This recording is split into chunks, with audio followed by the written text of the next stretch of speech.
สวัสดีค่ะยินดีต้อนรับทุกท่านเข้าสู่สัมมนาออนไลน์ในงาน Subcon Thailand Virtual Edition 2021 ซึ่งเป็นงานแสดงชิ้นส่วนอุตสาหกรรมการผลิตเพื่อการจัดซื้อชิ้นส่วนอุตสาหกรรมและการจับคู่ธุรกิจบนแพลตฟอร์มออนไลน์จัดขึ้นตั้งแต่วันที่ 20 ถึง 27 กันยายน 2564 ท่านสามารถเข้าชมโชว์รูมดิจิทัลได้ตลอด 24 ชั่วโมงตั้งแต่วันที่ 20 ถึง 27 กันยายน และสามารถเข้าร่วมกิจกรรมจับคู่ธุรกิจและสัมมนาต่างๆในวันที่ 21 ถึง 24 กันยายนนี้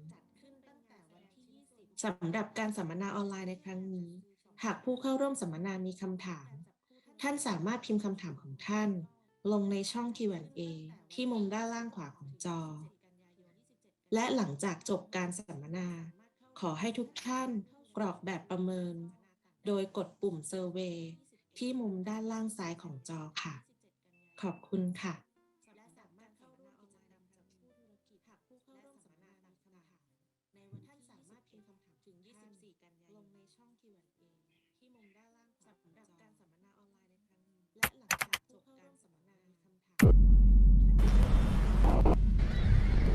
ผู้ป่วยยืนยันเพิ่มวันนี้188 รายครับนับเป็นลำดับ Dear Crisis, we hope you're doing well.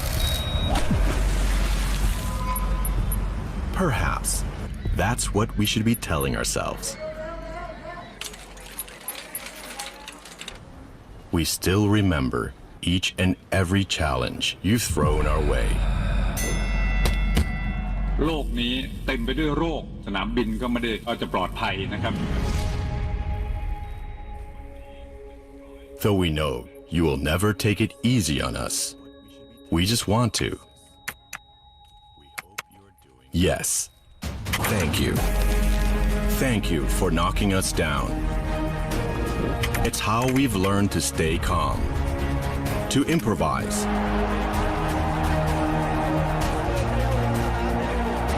and to fight back.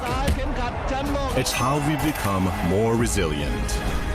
You've reminded us how lucky we are to live on solid and fertile ground. You've proved just how strong and supportive our healthcare system is.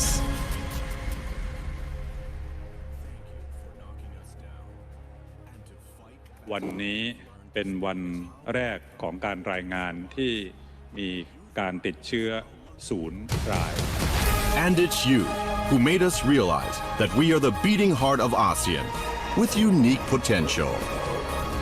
Our people are not only highly skilled, but willing to adapt and maximize advanced technologies.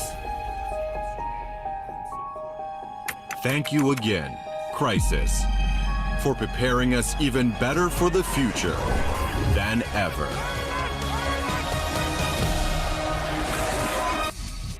Thailand,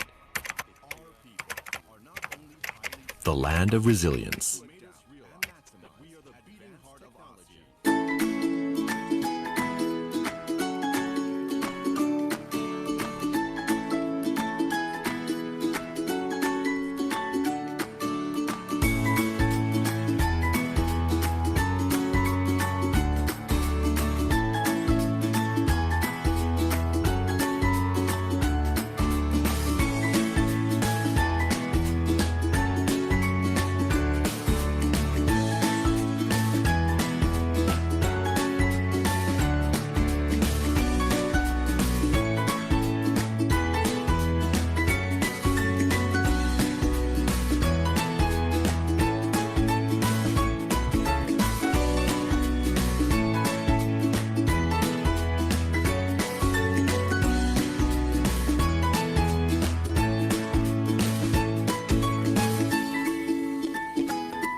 สวัสดีค่ะ Good afternoon, distinguished guests, ladies and gentlemen. We welcome all of you to our seminar, Thai-Indonesian-Vietnamese Biz Networking for Thai SME Intelligence, the new channel in the COVID-19 era and beyond the next normal. My name is Papasorn Mutichai Thawan. It's my delight to be MC for today. This seminar is co-organized by Investment Ecosystem Division, Thailand Board of Investment. Our event for today will surely give us a lot of useful information and insights from our distinguished speaker so that you are updated about the major support for Thai SME, as well as challenge and opportunity in the world market, including the parts of BOI Jakarta and BOI Hanoi. And also organizations representative from both countries will also share useful experience and ideas for SME to use in their operations. Without further ado, let me begin by inviting Mr. Chanin Khawjan, Deputy Secretary General and Head of ASEAN Days, Thailand Board of Investment, to deliver his opening remarks. Please welcome. Honorable Speaker, distinguished guests, colleagues from BOI Regional Office, ladies and gentlemen, good afternoon. It's my great pleasure to welcome all of you today to this webinar. The event has been co-organized by the BOI Investment Ecosystem and BOI Regional Investment and Economic Center and BOI Office in Jakarta and Hanoi. The objective of this webinar to create the new business channel for Thai businessmen and SME in the region together with the Indonesian and Vietnamese representatives from public and private sector.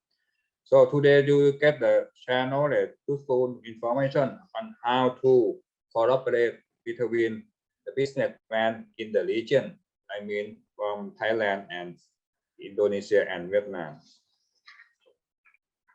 For our country, the backbone of the engine of economic growth always come from SME. So SME is very important for our country. But SME is small activity in the business sector.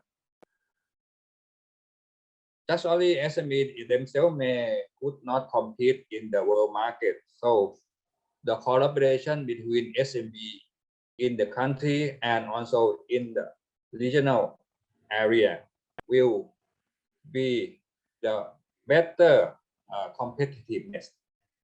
So BOI as the agency who promote investment for both in Thailand and to promote investment to go to investment in ASEAN country.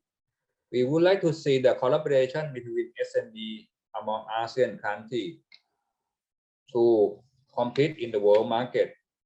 ASEAN country already become the member of ASEAN country already become AEC, ASEAN Economic Community for a long time. So I think with under AEC, the ASEAN SME could collaborate together to get the strong power. And especially right now, after the COVID-19 pandemic, that affect a lot to the business sector, especially SME, which are the most important in Thailand and also in Indonesia and Vietnam. So Thai government emphasize on how to support the SME to be the real backbone of the engine of the economic growth. And we try to organize many activities to support the SME and also have some incentive to support SME in Thailand to growing up and do collaboration with other ASEAN countries.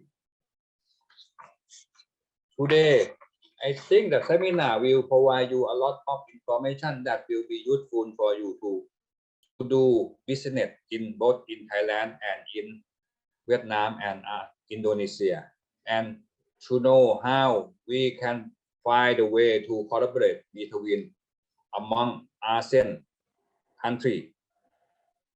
ASEAN country already signed in the RCEP program in 2020, and this will create a lot of opportunity for the ASEAN country. And from this event, I think you will get more information to do something more for your business. Now, before I will end my remark, I would like to extend my appreciation to distinguished speaker, Mr. Witthawat Tamsam from the Office of Small and Medium Enterprise Promotion, Mr. Anushit from Exim Bank of Thailand, Mr. Chawalit, the Federal of Thai SME, and Director of BOI Regional Office, and also the Director of BOI in Jakarta and Hanoi.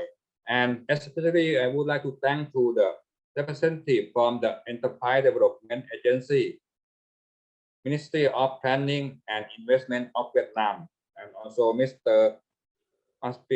Yono, Chairman of Thailand Relation Committee at the Indonesian Chamber of Commerce and Industry of Kadin, in this joining to join our forum today.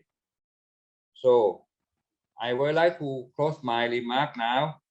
I wish that all of you will get the fruitful result from this seminar today, and wish to see the synergy of the ASEAN SME for our stronger in the future. Thank you very much for your attention. Thank you. Thank you very much, Mr. Chanin, for your meeting speech.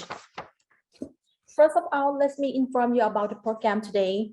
We will begin after afternoon session with presentations on measures for driving Thai SME beyond the news and next normal by Mr. Witthawat Lamsam, Director of International Cooperation Department, the Office of SME Promotion, and next, Mr. Anushit Withaya Burananon, First Vice President, External Relations and International Office Department of the Export and Import Bank of Thailand, to present us the financial stream to promote Thai SME. And next sessions will be a panel discussions on best networking for SME in the regions, the new channel in the COVID-19 era and beyond the next normal. For this part, we will begin Dr. Chawalit Phakpianthakon, Chairman of the Board of MSME Export and Investment Promotion, to present about the introduction, roles, responsibility, and member of Federations of Thai SME.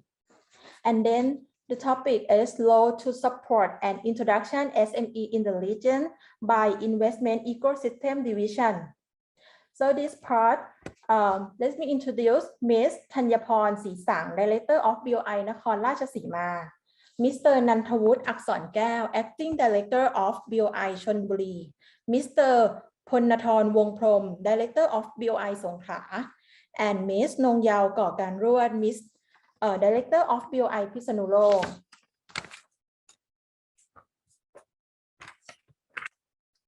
And last, it will be a panel discussions on secret of success to create business link for Thai SME and beyond the next normal. It's my great pleasure to introduce Ms. Napat Thappan, Director of BOI Jakarta, and Mr. Mas Piono, Chairman of the Thailand Relations Committee at the Indonesia. And another part from Vietnam. Let me introduce Mr. Achasit Soithong, Director of BOI Hanoi, and Ms. Bui Thu Thi, Deputy Director General Enterprise Development Agency, Ministry of Planning and Investment of Vietnam. For this session, let me invite the executive moderator by Ms. Wanipa Pipop Chayasit, the Director of Regional Coordinations and Investment Ecosystem. Please welcome. Okay, so first of all, thank you so much for this distinguished speaker. So first of all, I would like to invite the first speaker for OSMEP, as Ms. Patson already mentioned. Please welcome the Director, Mr. Witthawat Lamsam, for the measure for driving Thai SME beyond the new and the next normal. Please welcome.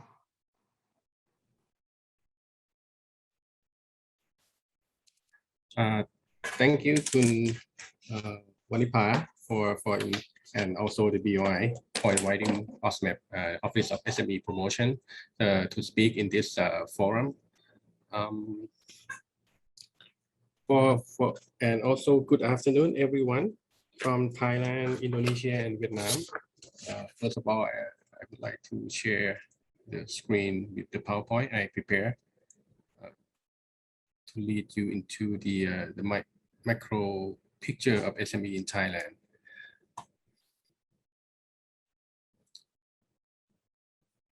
Sorry.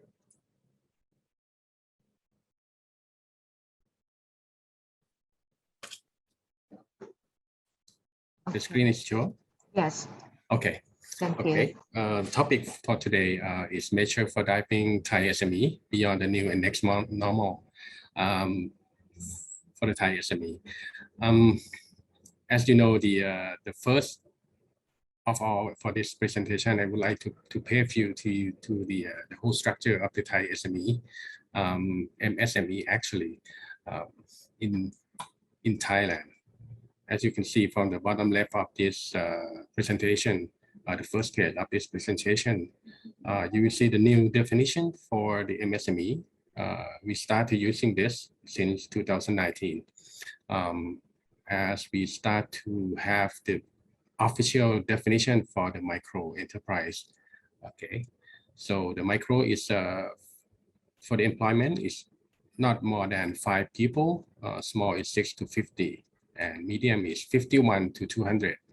And either or, if you have the revenue, not the fixed asset as before. So now we change it to the revenue or turnover for each enterprise, 1.8 million baht per year, and for micro, and 1.8 million baht to 100 million baht for small, and 100 million baht to 500 million baht for medium. And the trade is different. So in terms of employment and the revenue is quite a bit different, but this is a new definition for MSME in Thailand. So to see this is the year 2021 in quarter 1 and second quarter. We show you number of MSME and MSME employment. The micro you see is 2.6 million. Or 84.6% of the number of the whole MSME in Thailand. The whole MSME in Thailand is 3.7 million and is employed 12.9 employees in that enterprise. So you see it's quite very effective to the economic in Thailand. When you see the number of MSME by sector, this is the number by sector. Trade is the most important. Its majority is 1.2, almost 1.3 million. And the second one is services, 1.269, almost the same number. But when you see the employment of the sector, the service is the most important thing because it employs 5.6, almost 5.7 million employee in the business, and the trade is the second one, 4.2 or 4.3 million employee, followed by the manufacturing and agriculture. This is how important of MSME in Thailand. But when you see the Thai SME profile, the structure of Thai GDP in the year 2020, 1 year ago, and we start to have the effect from the COVID-19 in the beginning of 2020. As you see, the amount of MSME is a lot, and the employment of the MSME also a lot. But in terms of GDP, the MSME still contribute to the total GDP for the national is only 34.2%. But when you see the LE, the large enterprise, is 65.8% of the GDP of the country. And when you see the GDP on the bottom left here, you can see this. It is the service sector. The GDP from the MSME from service sector is almost 6 trillion baht, which is five priority for the MSME in services, followed by the manufacturing and the trade, both retail and wholesales. When you see the almost 6 trillion MSME, micro and small and medium, this percentage will affected by the COVID-19 a lot for the service sector. As you can see, the importance of the service sector in Thailand and the manufacturing sector in Thailand also for the MSMEs. And this, you can see only 34.2 of MSME that can generate the GDP for the country. So this is not quite a good number yet. We targeting within the 5 years supposed to go to 50% as the developed country else. Next slide. So as I preview that, okay, how important is the service sector and how big amount of this, the micro and small in the service sector in Thailand, and also it's the first sector that was hit by the COVID-19 since 2020.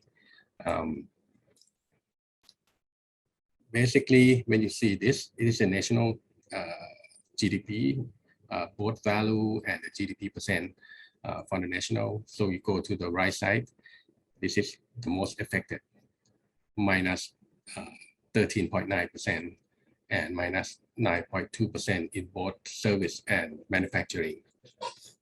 So that's the whole picture for the structure of MSME in Thailand and what happened when we start to have the COVID-19 in 2020. So what COVID-19 outbreak impact on the MSME, especially in Thailand? We conclude 6 points that most affected to the MSME in Thailand. The first one is you cannot operate the business during that close down, the lockdown measure from the government, and the sales income revenue decrease, lack of alternative sales and marketing channel. That's the third one, and also no experience with the new digital and technology. That means it's hard for MSME to transfer themselves or transform themselves to the new kind of market and world of economy. And the fifth one is lack of financial liquidity because of they have basically most of them cannot deal with the loss of paper and the commercial, how to pass the approval from the commercial bank, and also the collateral that commercial banks still needed in the priority to give the loan for the MSME. So the informal sector also not eligible for accessing the bank or financial institution because they are not the official business, for example. And also, let's see, I would say most of the measure that come to support the MSME during the COVID-19, I would say the financial measure would be something that can support in terms of inclusive amount of the MSME in the country. So the first of the measure that come out from the government at that time, the beginning of the first quarter of 2020, around March, is financial support. Three things. Okay, let's go to the next slide. Three things I mentioned is how to help them run their business, help them have their business to operate, still keep operating. And the second one is stimulate the consumption of the people in Thailand to keep paying or keep run the atmosphere of the economy. The third one, if you cannot do the business, you cannot operate the business, we still have to support the workforce or the employee, even the household expense from the government. So with this support, we have done this in the first phase since March 2020, and the second one is the second wave in 2020 also, and the third phase is in 2021, which is this year. So you can see all of these measures, majority is a financial support, either the soft loan, recovery loan, assets warehousing, which is targeting basically on restaurant, accommodation business, hotels, and tourism agent. Also, the smart factoring, digital factoring, this is something we are looking for support in terms of long-term for the SME to have a chance to get quicker money instead of waiting for the credit term like 60 or 90 days with the big enterprise, whatever they do business with the big enterprise, then they get the invoice from the big business. They have to wait for at least 40 days, 60 days, and even 90 days. So this factoring is come to help flow of the SME to make them get the money quicker with the cooperation with the commercial banks, Bank of Thailand, and also OSMEP also be part of this in terms of putting all the data in terms of central data for commercial bank to prove the invoice that it is the real, not the fake one, and it's not the repeat invoice to use with the commercial bank. Also, the next one is the digital personal loan payment holiday, and in-Jai loan for food and beverage business, special loan for hotel business, and also the restaurant business. That's for the financial support measure that we have for the business. This is not everything that the government support for Thai SME, but it's some major measure that we raised it to show you at this time. And the second part is still stimulate the consumption of the Thai economy. You might heard about the คนละครึ่ง or 50-50 the co-payment scheme from Thai government. This including the small business in Thailand, a lot of them in the small business in Thailand, including to this project program, คนละครึ่ง or 50-50. I would say many store about 1.13 store picking in central region, northeast, south, even the north part, everywhere in Thailand. We support this store. You have to register with the government, and also the people who want to spend, they have to register to the government to use this. So that means you can pay only half of the price for the products and service from the store around the country. And the financial relief scheme and the financial aid for holders of the government welfare cards, this would affect almost 14 million people. This is the people who hold the government welfare cards, is like the low-income people who can inject the government inject the money into these people who hold these government welfare cards. Also, there's a measure from the Ministry of Labor. We love each other with the program for Sector 33, which is the employee who work with the company or work with the SMEs. We have the money to support the employee, the compensation program for even Section 39 or 40, who more like a freelance or someone who try to get it insured by themselves. This is also the big, I mean the widespread of the support for employee in both in the company or even not for freelance.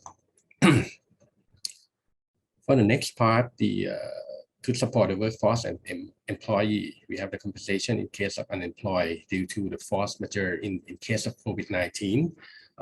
Even the household, we have the electricity bills reduction and water bills reduction for the household. And even now, we still have this going on for every household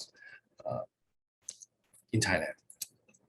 So that is the conclusion of the measure within the phase 3 from the government of Thailand, Bank of Thailand, even the Ministry of Finance, who is the major part of government, Thai government, have come up with this measure, and also OSMED is one of the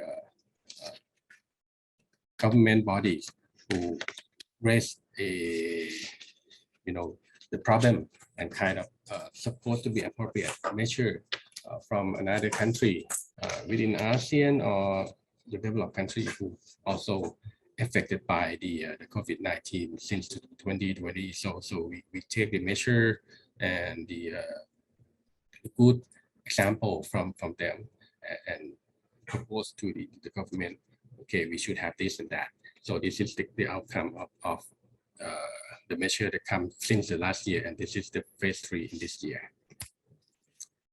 Okay, so as you can see, the measure from the government, why we have the financial measure at the first one, because it's to relieve how to keep your own business running, and also it's the widespread of the amount of the MSME that can get this, even the people who get impact from the COVID-19, try to make it quick, and we try to make it include everything in terms of inclusive for both MSME or consumer in Thailand.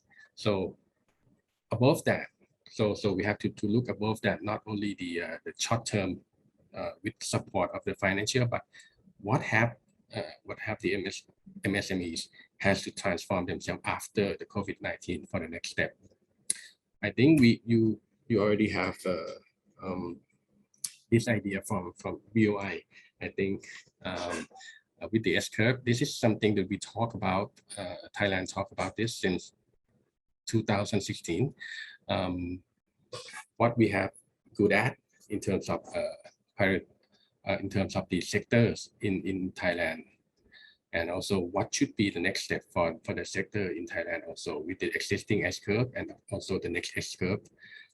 So we still supporting this kind of S-curve in the plan of Thai government. As you can see, the smart vehicle and tourism, smart agriculture, biotechnology, smart eco, electronic, medical hub, aviation, logistics, robotics, biofuels, and digital and food processing. This is all the S-curve, both existing S-curve and next S-curve that we focus on to promote the MSME in Thailand, especially in the EEC area. Now we have the plan, okay, to not invite, but to attract lots of foreign investor to be in the EEC area and go work together with the Thai SME or the Thai suppliers or the Thai business in that area to work on this sector together. Okay. So when you see, this is the what Office of SME think next step for the S-curve, as I mentioned in the last slide. For the MSME, it's not every S-curve that we can work and support. We have to target some S-curve, and some S-curve together become something else also, like tourism and health is become the wellness tourism. Machinery and health is become the medical device. Agriculture, tourism, and health is become like health, herb, medicine, and cosmetic sector. And also all these sector together is become the BCG, which is the next main policy for Thai government in the next plan of the economic and social plan for Thailand, and creative business. Also logistic and tourism is a shopping hub. Tourism, logistics, and the machinery is become the aviation. So these integrated sector here, we look at that we look at Office of SME Promotion look at is something that MSME in Thailand can be developed or can be transferred from okay machinery can be a medical device in the time after the COVID-19, for example, or even you in the health sector, you can transform yourself into the medical device, or even health to the wellness tourism to the wellness tourism. This is the idea of the Office of SME Promotion, and we put this into the next SME promotion plan. This is the fifth master plan from 2022 to 2026 5-year plan. And in this master plan for SME promotion, we will lay the path of the promotion plan for MSME, and it will affect many part of the government bodies. For example, the BI also be part of this fifth master plan also. Not only BI, but the Ministry of Labor, Ministry of Finance, Ministry of Commerce, and also the department under those ministry have to take this plan to come up with a measure or come up with the program to support MSME.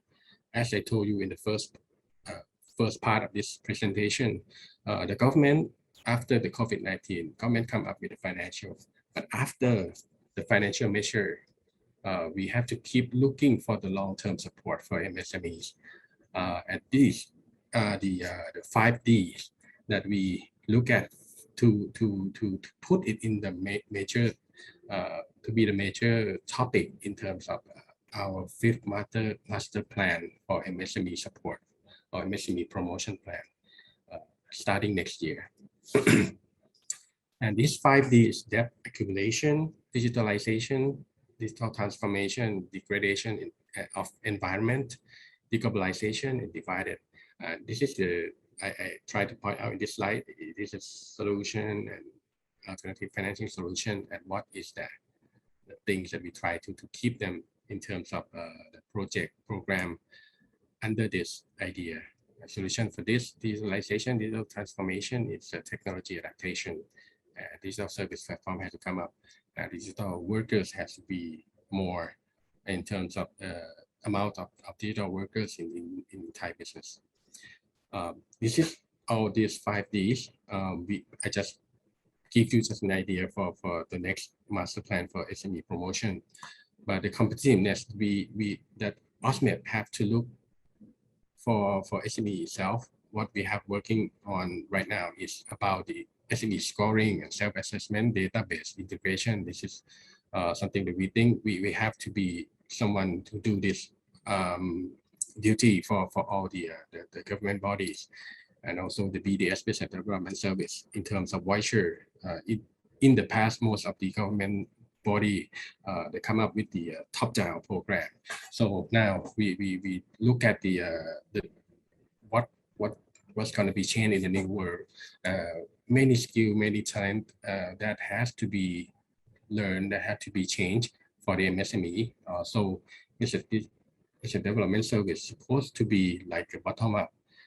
So if you can match the skill you need to develop or the standard you need to develop, for example, you find someone to help and keep the voucher in terms of like 50-50 in for the expense for the MSME, and also the scale up a startup hub. We also looking for that, and mentor scheme. What we also looking for that for the next SME promotion plan, and also for the inclusiveness that we still have to keep the importance of this. We have to raise all the level of MSME for the whole country to in the better standard. So how to do that? It has to formalize them. As you see the financial measure in the first slide, in the first part of this slide, why the Thai government has to register all the business and all the consumer of both demand and supply side, because we want all this information to be formalized. So when it's formalized, it's not about the tax payment, or we try to hunt them for the tax, but it's better and quicker, and it's easier for us, the Thai government, to follow up what the pain point for the Thai SME at that time. It's better to have a database in terms of centralize all these database together in the big amount, so we can help them quick, help them in the right point that they need the support. That's the idea of the both inclusive formalization and the portfolio approach. Also, OSMEP also do the another program, which is the Thai SME GP, which is the government procurement. Since the first impact of COVID-19, many some of the engine import export or even the domestic consumption is not quite working well. So I think the budget from the government is supposed to be one engine that can support MSME in the country.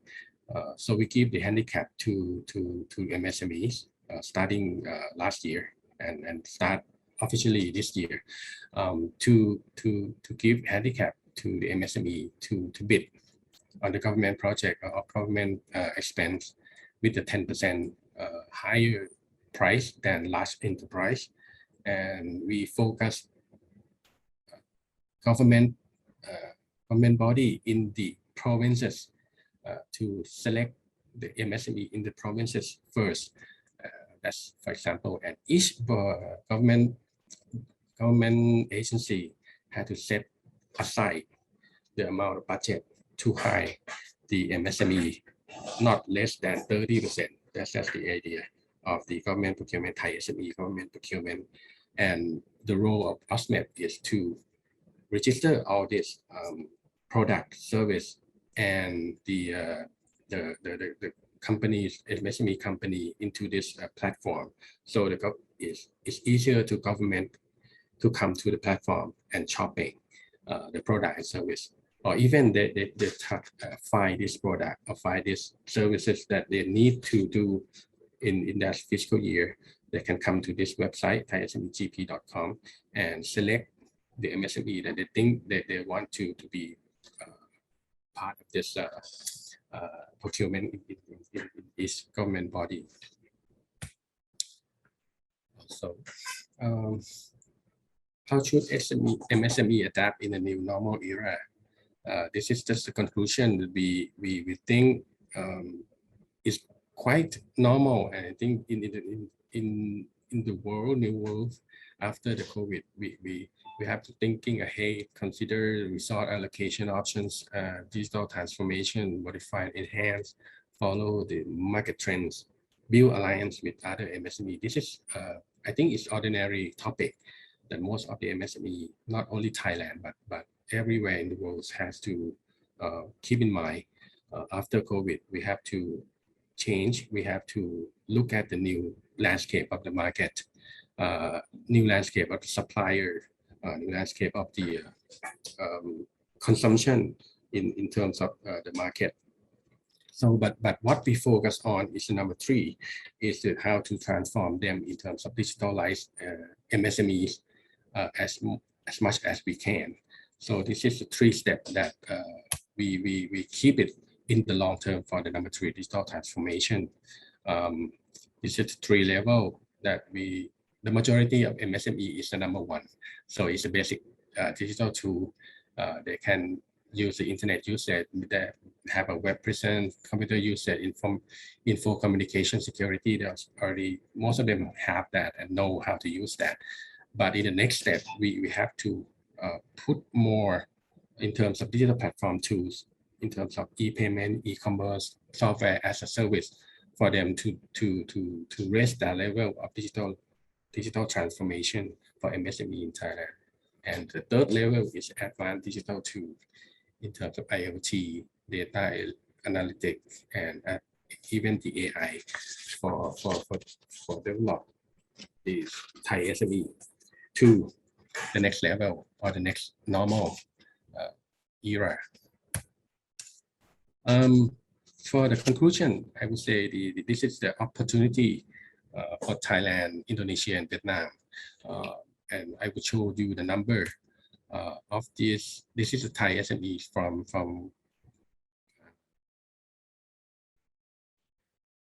5 years conclusion. You see, this is the number of Thai MSME. The blue one is the GDP of MSMEs.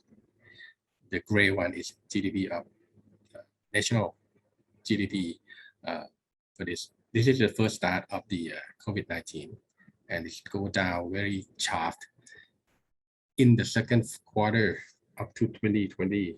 And after the measure is gradually step up, like from -12 country become the -6.4 and -4.2 gradually. But the MSME, you see this is a very worst impact for the MSME in the second quarter of 2020, almost 20, -17.1%. But after the measure, it's still climbing up sharply also to -9.2 and -7.1. And this quarter of this year is still minus, but is less than we expected. And this is second quarter, it's become plus for 12.5 and 7.5 for MSMEs. This is what happened after the measure of Thai government, and also the number of the market for Thai MSME, both picture for import and export. You can see Vietnam and Indonesia for the import. For MSME, this is especially for MSME, not the large enterprise. From the information we get from OSMEP, Vietnam is number 7 and Indonesia is number 8 for import. And export, we export to Vietnam as number 5, number 5th country. 5th ranking is Vietnam, and the 8th is still Indonesia, both export and import. What we import from Indonesia, the first 3 is edible fruit and nuts, iron and steel, and paper and paperboard. It's the first 3 that we import from Indonesia. And what we export to Indonesia is sugar and sugar confectionery, nuclear reactor, boiler, and plastic and artificial. That's the export for and in Vietnam. The first 3 sector is electrical, nuclear reactor, miscellaneous chemical products, and to export to Vietnam for the SME is also electrical machinery, sugar and sugar confectionery, and live animal. You can see as the in ASEAN, we cannot be individually stand alone for the MSME. As you can see in the Vietnam, for example, the first sector is electrical machinery, import and export. So it's like we work together as Thailand produce something, export something to Vietnam. Vietnam produce something, export to Thailand. And both countries do the final product. Both sides of the country, we can do the final products from the MSME. We have the capability to do that. Also, the Indonesia, we also has the same thing. We export and import something that both countries can do the final product and export to the third market, third country destination. That's something that we aim in terms of ASEAN whole picture, that we can work together like this in MSMEs. So we cannot be competitor to each other, but we can be the cooperator in terms of producing and servicing. In each country, we can do that, and the third market destination can be something that receive our final product. This is the idea of the ASEAN as a whole. So I would end the presentation from from myself. Only this just show you the whole picture of the macro support measure from the Thai government. And thank you again for BOI and all the participants for this forum. Thank you. Thank you so much, Director Witawat Lamsam from OSMED. Before you leaving, even though we haven't make a preparation for the question beforehand, but in your PowerPoint that have a lot of useful information. But lastly, for the relationship or opportunity between Thai SME and also the Vietnam, Indonesia. In your PowerPoint, you already mentioned, but for the role of OSMED, do you have any connection or have we signed anything else or already or not for these two countries, Thai, SME, and Indonesia and Vietnam? Any comments on that, sir? Director, please turn on the mic, please. Okay. Sorry that I didn't ask before. Basically, OSMEP work, for example, like Deputy Director Bùi Tùy Tùy from the Ministry of Planning from Vietnam, and also the Indonesia. We work together with the Ministry of Industry in Indonesia. For example, we have the one forum under ASEAN called SME, ASEAN Coordinating Committee for MSME. And in this November will be the next meeting that we have to meet again for the all the government body who support MSME in each country in ASEAN, and not only 10 countries, but we also got the support from developed countries like Korea, China, Japan, Canada, which is now try to be the bigger, make a bigger role for the ASEAN, for example, and then the US.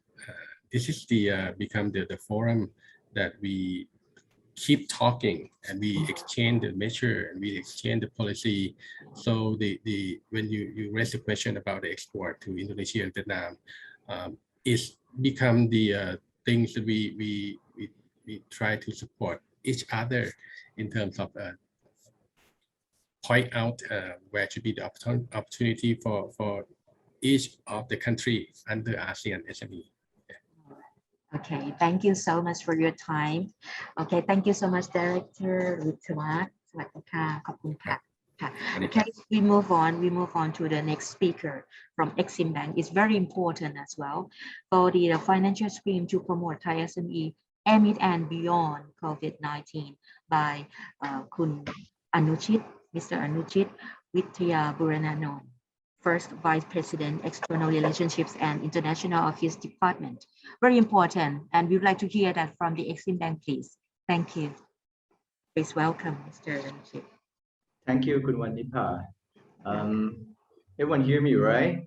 Yes. Okay, all right, thank you. The slides, our team will please share the slide. Please share the slide, please. คุณวีรพลช่วยแชร์สไลด์ค่ะโอเคของ Exim Bank นะคะ ช่วยแชร์สไลด์หน่อยครับ ค่ะสักครู่นะคะ Please wait a moment please Okay ค่ะ ครับ Okay, thank you so much ครับ Okay, good afternoon distinguished guests, ladies and gentlemen. I'm Anushit from Exim Bank of Thailand. First of all, I would like to thank you, BOI, for inviting me for this special event to share you some useful information today. Next slide, please.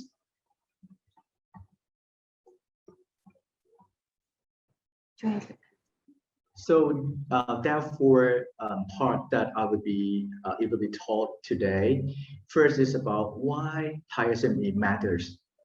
Second, you will know who Exim is. Third, our financial scheme for Thai SME.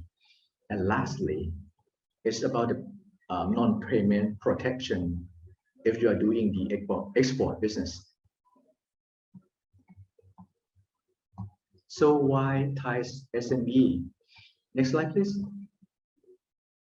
I think this is information that Kun Witwa has been mentioned earlier as well, but I would like to recap in my words about several things. First, the expansion of SME into the international market is an important objective that can be significantly benefit to the economy. You know what? SME account for the majority of Thai business and an important contributor for the job creation and GDP.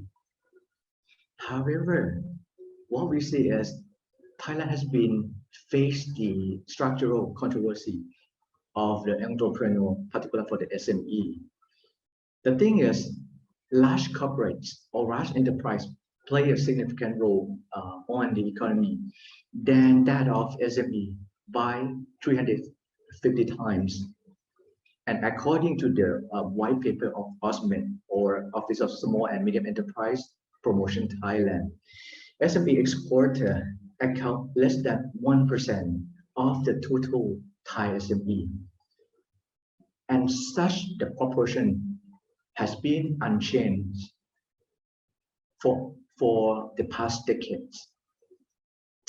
But if you see the slide on the right hand, you see that the role of the SME in Japan is account 20%, while in Canada 12%, and our neighborhood country like Vietnam is 8%. And in addition, SME contribute 34% of Thai GDP, and far behind the OECD countries, and of course in Vietnam country as well. I think one challenge that is the most obstacle or most mindset is that Thai SME mostly they do their business domestically. Is this because of local restriction, strong competition, which puts the limited growth and also performance of Thai SME? Next slide, please. As mentioned in the last slide, you now have a clear picture that SME exporter actually can play more role in terms of economy than what we think. We suggest that it's the time for Thai SME to go abroad to start export. Of course, they will face challenge, but they will face as well as the opportunity as well.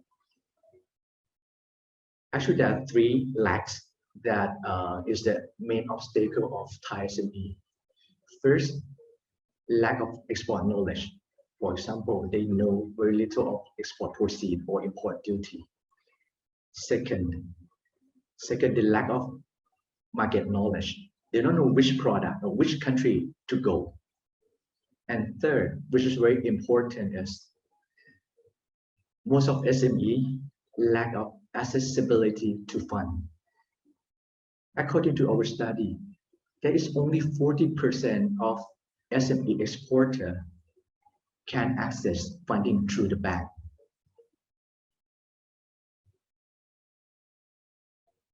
Exim will assist Thai SME to transform from local to exporter and expand their business.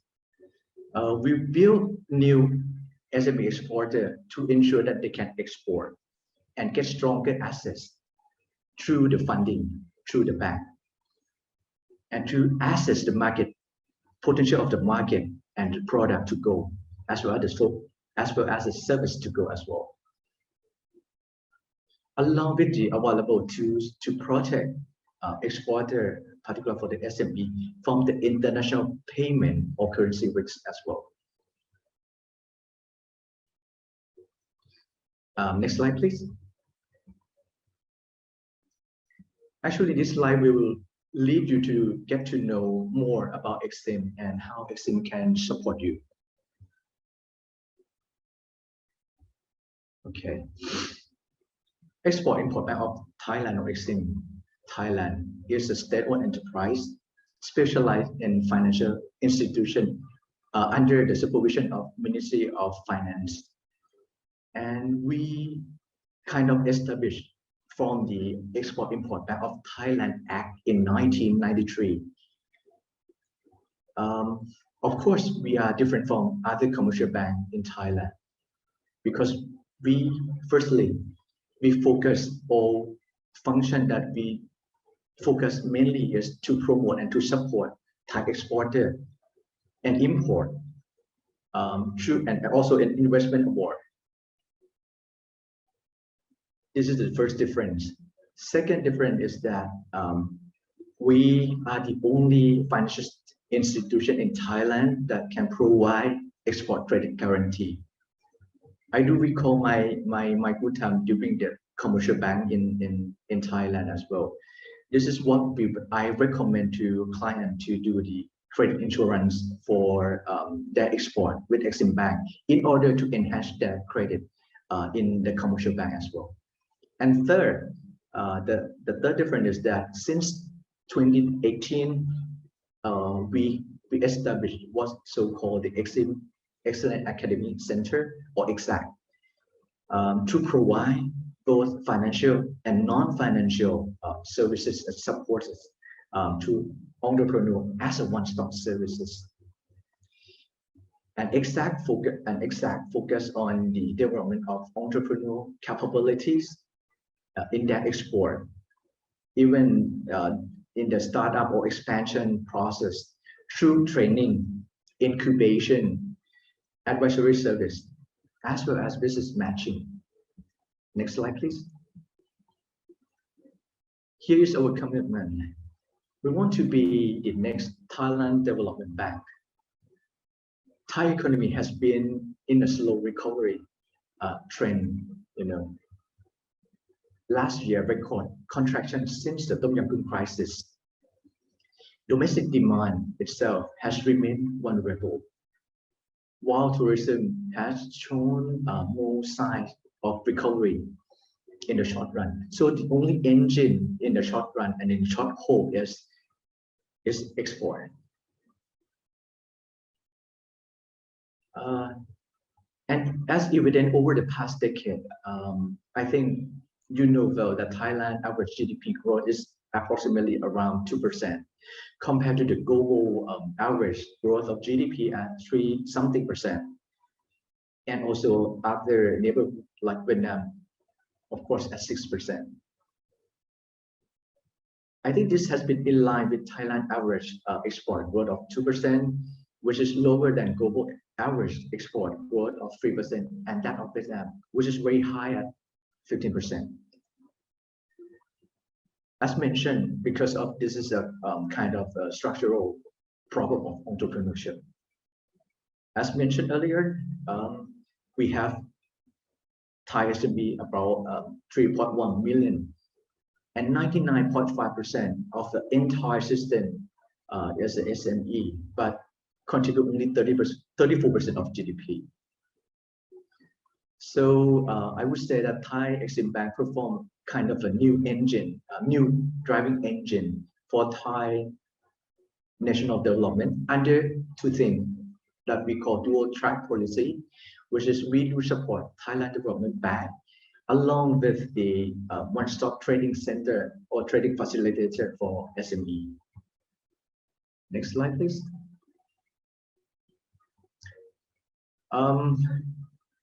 Exim offer kind of short-term loan and financing facility. Here's some that, this is the first start that for some that we pick up for SME. The first thing is what's so-called Jumpstart. Jumpstart is a program that we render for the kind of new exporter to start the export. We offer the short-term and also this is the assist of scheme from the government to sustain business liquidity for Thai entrepreneurs, which has been impact from COVID-19. This scheme offer working capital to Thai entrepreneurs. When I say working capital, is a short-term facility with a maximum credit line of 15 million Thai baht per entrepreneur at a special rate of 3% per annum. And also this credit facility can be secured by letter of guarantee from the Thai Credit Guarantee Corporation, or TCG in my words. together with the personal and juristic person guarantee. Next slide. Second, yes, thank you. Next is for brand new exporter financing or สินเชื่อป้ายแดง for exporter. This provides a cash flow solution for startup or new exporter operate in target industry. When I say target industry, it means such as new S-curve or BCG, bio-circular green economy. This is in response to comply with the government policy and current global trends. Existing customer may be approved the credit line up to 5 million Thai baht, and new customer 1 million Thai baht, with the interest rate at 5% per annum in the first 2 years. And even if you're doing the business in the targeted industry like new S-curve or by BCG, the rate is even better at 4.5%. Okay, next slide, please. Third, that we call สินเชื่อ global อุ่นใจ or this is for supporting our CLMV country. You know, actually CLMV country played a significant role and increased more role for the major kind of a market for exporter in Thailand, for Thai exporter. So we released this scheme called, in English we call Exim Comfort Credit Scheme. We offer both the revolving credit facility in Thai baht or even in the major currency like US dollars, with the maximum credit line of 1 million Thai baht and interest rate of 3% per annum, and maximum repayment period of 5 years, and the grace period is 6 to 12 months. Next, please. This is what so-called Exim supply chain financing solution. I would like to mention that, you know, the SME SME company in Thailand, I think more than 70% of those SME are the supplier of a big player or big exporter. So we render this program to support SME, who is the supply chain of the big importer. This credit facility offers a maximum credit line of 25% of the latest annual sale, and require no asset-based collateral at a very special interest rate. Invoice of SME that sell to the corporates or big exporter can be used as an application for the credit facility through our digital platform that we have been created. And under this scheme also we assist the business opportunity to lead, you know, the relationship enhancement between supplier and exporter, or sponsor together in order to strengthen the business and to grow together in the next era in the kind of a global supply chain. Next, please. Last but not least, this is so-called the EEC and industry estate credit. This scheme aims to support investment, particularly in the Eastern Economic Corridor or EEZ and kind of Special Economic Zone Group or SEZ, and also as well as collaboration with BOI promoted company can be eligible for this program or this scheme. The credit facility offer both short-term and long-term to support exporters in order to expand their capacity, as well as additional working capital for their operations. Interest rates start at 3%, and these services cover infrastructure project and industrial sector, particularly in those targeted industry, like for example in new S-curve or in the bio-circular economy industry. And I think this will uplift country competitiveness through the production and export of goods and service to the next higher level of the global supply chain. Next, please. So now I've been discussed on the credit line already. So the thing that if you are start to export, you have to think over is to minimize some risks that are associated with the international trades. And one of them is the payment risk default. Of course, it can be manageable and this can be mitigated. Next, please. Export credit insurance or ECI give the exporter conditional assurance that indemnity will be made if the foreign buyer is default or unable to pay. Insurance starts when all the goods and service has been shipped to the foreign buyer or delivered to the foreign buyer and will end when the payment is made. But in case of default payment, policyholder will get the indemnity according to the condition throughout the insurance policy, which is up to 90% of the commercial invoice. And of course, the claim is under the in case of non-compliance requirement in the specified in the policy. For example, if the order that the foreign buyer order is the red check, but the exporter send the green check, of course, there will not be not be covered. Next, please.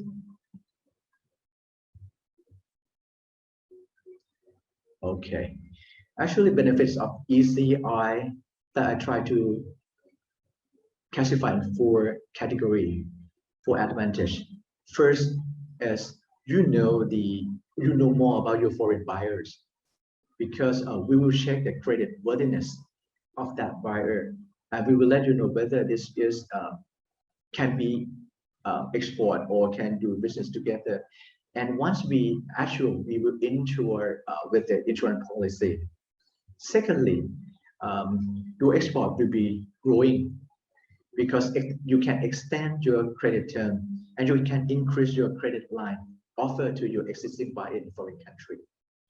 And third, you will have more confidence knowing that your unpaid invoice will be compensated, as mentioned earlier, up to 90% of commercial invoice in case of loss according to insurance policies.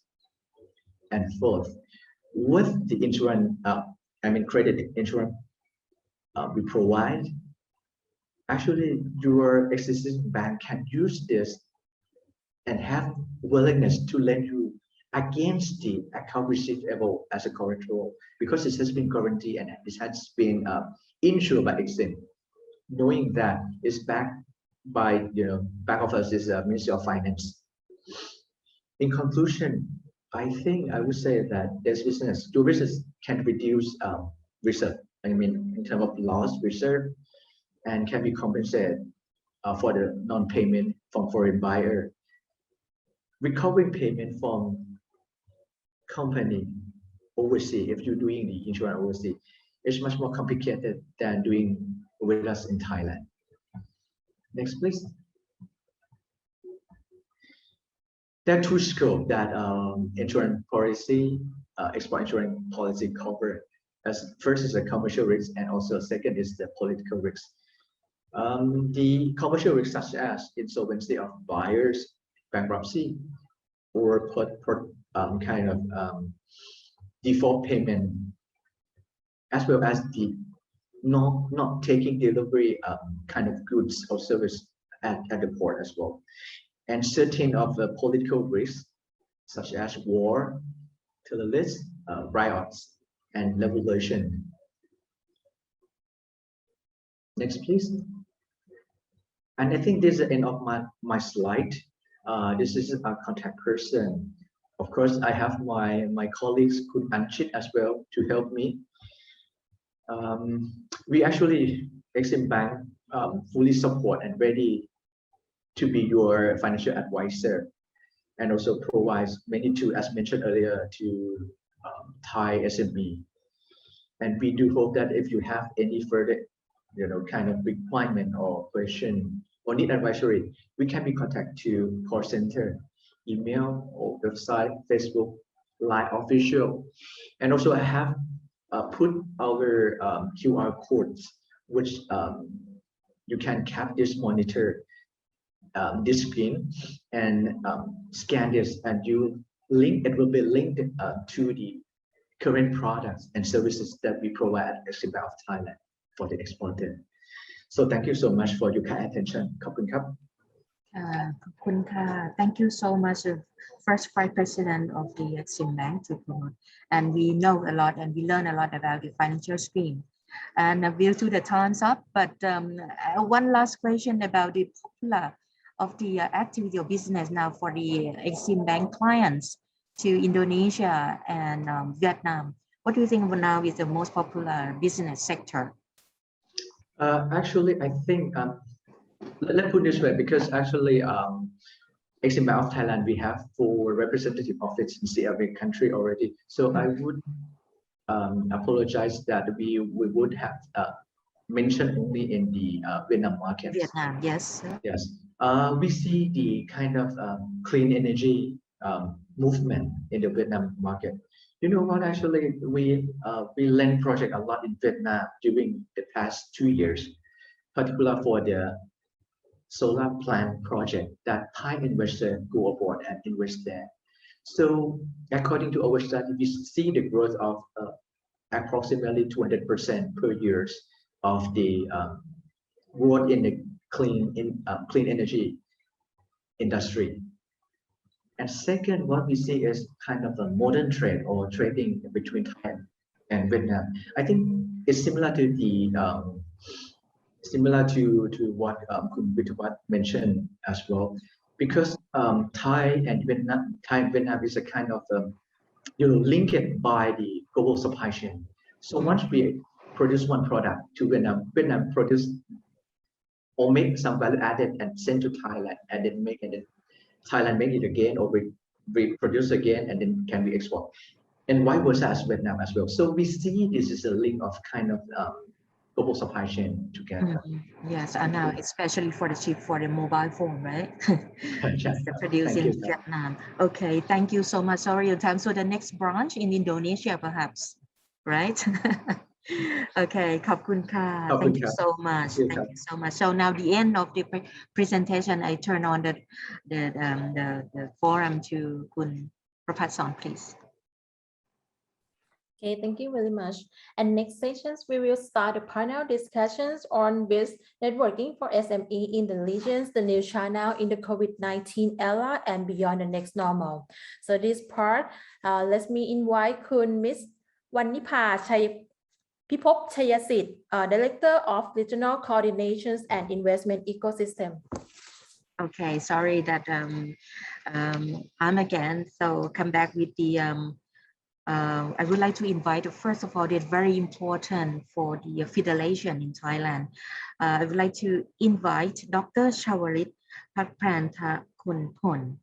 He is the chairman of the board of MSMES, Export and Investment Promotion, the Federation of Thai SME. He will introduce about the roles and responsibilities as a member of federation. So today we're going to learn what is the example or the what is the role of the SME, and what is the business link, the new business link to Indonesia and Vietnam.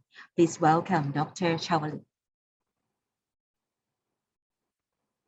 Please turn on the microphone, please. Thank you. Good afternoon, ladies and gentlemen. My name is Chawalit Phakpranthakul from the Federation of Thai SME. Today, I would like to present the roles of Thai SME, the Federation of Thai SME. Right. There are 10 missions for us during 2 years to 2021 and 2022. But actually, today, I would like to present just only a few missions that the Federation of Thai SME is doing right now. Okay.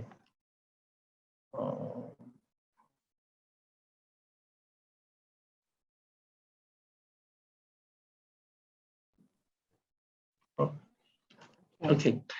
Our motto first, I would like to start from our motto first.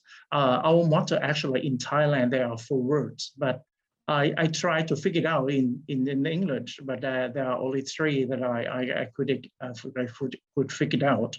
So endure, survive, and sustain. So this presentation is about the 10 missions that we do during these 2 years, during 2021 and 2022, that our of us know that right now we are in COVID-19, but our Federation of Thai SME is still moving these projects, right? So, and one more motto that we are doing since our founder is friends support for Thai economies. Okay, first, from many of our speakers, I believe that you would know that in Thailand right now, the entrepreneur, there are more than 3 million units in Thailand, and it could employ more than 16 million jobs in Thailand. But can you figure it out that only the large enterprise that there are only 0.46% of the business in Thailand occur that create the jobs, only 4.9 million, and there are only 14,000 units of the business in Thailand. But what happened to the rest? First, there are 85% for the micro business, or 2.6 million units that create the job for 5.7 million jobs, while smalls are about 409,000 business and employ 3.8 million jobs. While medium size of the company, there are 43,000 units and employ 2.2 million jobs. You can see that these SME or micro, actually for Thai Federation of Thai SME, we do include micro business into our group too. So we call MSME. So altogether, the business in Thailand, there are in these categories 54% of the business in Thailand, right, and create more than 11 million jobs. You can see that in Thailand there are lots of organizations, lots of clubs, and lots of departments to support us, MSME. Like from start, you can see that there are jobs, right, that to occur, like the market support, standard and productivity, social and agriculture. While revenue, of course, there are budget that to collect and also include those human department and process on the innovations, right, like digital, culture, and tourism. While network, there are so many organizations, clubs, and departments to support. But what happened is right now, why do we still need Federation of Thai SME? Of course, because the difference of the obstacles of MSME and large enterprise, there are a lot of the differences of problems and questions that we need to treat. We need to be treated differently from the large enterprise, like maybe trainings, knowledge, and also some support, extra support. And also we can be spokesperson for the inequality of MSME to the government. And also, if only one MSME runs to government and runs to any department or runs to any organization to talk, just only one, that would not be powerful enough if we compare to 100,000 voices of MSME. So they will be able to listen. They can listen us. Okay, next. So I would like to introduce our vision of Federation of Thai SME is FTA, or Federation of Thai SME, the major network for Thai SME and being the pillar of the Thai economics, which cooperate with all segments to drive Thai economies. Okay, our mission is friend support for Thai economies. Right, there are many parts that we can collaborate.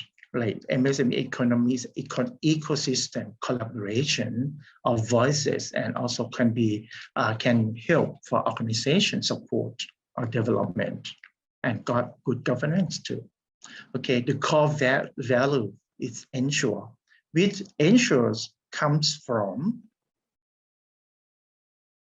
enhancements, sacrifice, unity, responsibility, and ethics.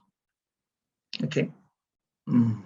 Okay. Our first founder, even the Federation of Thai SME, just started about 5 years ago. So sorry, 6 years ago. So, but we are strong enough because we have lots of support from all over MSME in Thailand.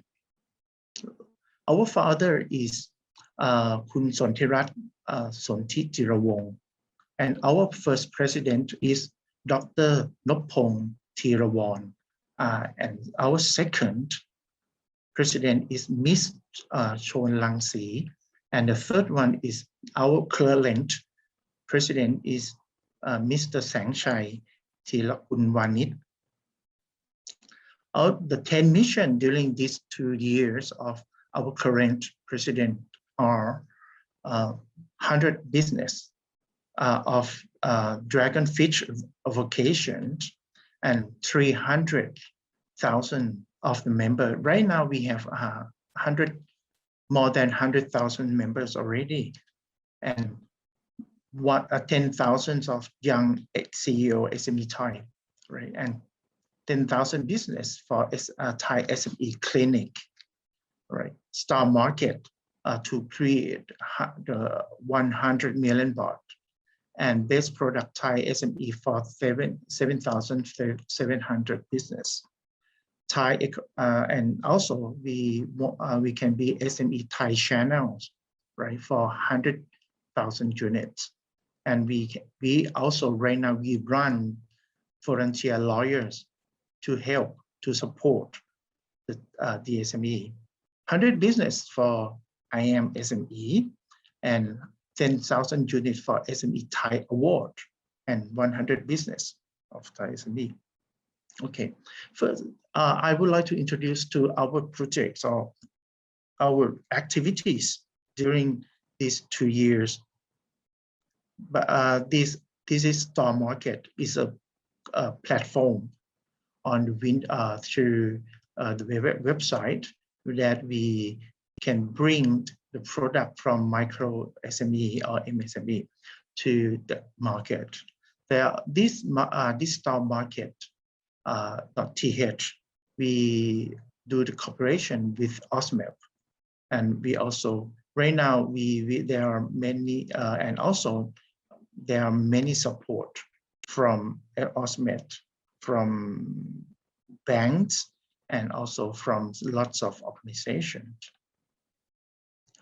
Thai SME Best, this is the project or the activities that we bring the Thailand best product from our members to the market. because right now some of micro business or small business are typically difficult to bring the product into the market to compete to the large enterprise.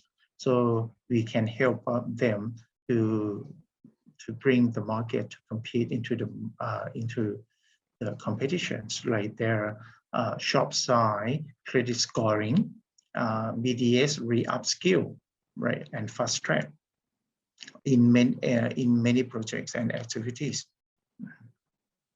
Oh, sorry. And also we do have shops and traders for SME. So we are always welcome for Indonesia and Vietnam to cooperate us for import and export the market through through our countries. And also omni-channels. Okay, Micro SME Thai Award is 100 business. So we do to create and innovate, or creativity and innovation, the business, leaderships, knowledge management, good governance, and also quality and standard. Creativity, this is the activity that we do to support and to influence the young CEO, micro SME Thai.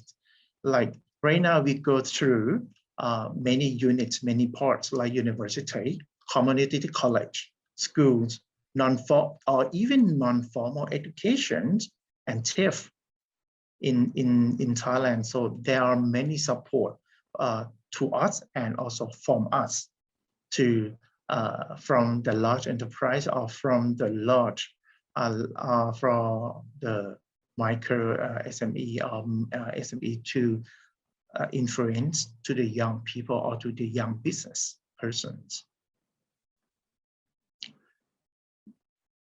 Okay, and extend right now for our Federation of Thai SME is we do not only focus in Thailand or in Bangkok only. We do extend our service throughout Thailand. Right now, we have our complete every provinces. We do have cover our provinces in Thailand and also every district in Thailand, 878 district in Thailand. We also we have leader of each district already. Okay, these member also can do through online and offline. Member they can do both, and also omni-channel member they can do through. This is also another activity that we are currently doing to help or to support our member. That we have the superstar, we call superstar, right? These persons are the how to call the model, right? Or maybe the TV stars or music stars to help us or to help our member to support the sales of their product through the market. We do have this activity every weekend on Saturday and Sunday, depending on each week, right? And and these activities create more than 1 million right now, more than 1 million baht already for the revenues. These are the community college that we do running these activities through. Okay, and this is the support from cooperation between us and British Embassy Bangkok for the business matching, so to extend or to create the new business channels, right? We do hope that we can have the project between us, Thailand, Vietnam, and Indonesia soon. This is the project or activity that we do with SET or Stocks Exchange Thailand that we do have. We also can motivate our medium size of the members, a medium size of the business, that to go into the finance market. This is the activity that we do, the business matching between Thai, Burma, Myanmar, and China, right? This activity, we just did it during July 7th, a few months past only. And we will do another business matching with Japan, with the Japanese business soon. This is about the activity that we do with the insurance company, with the insurance department.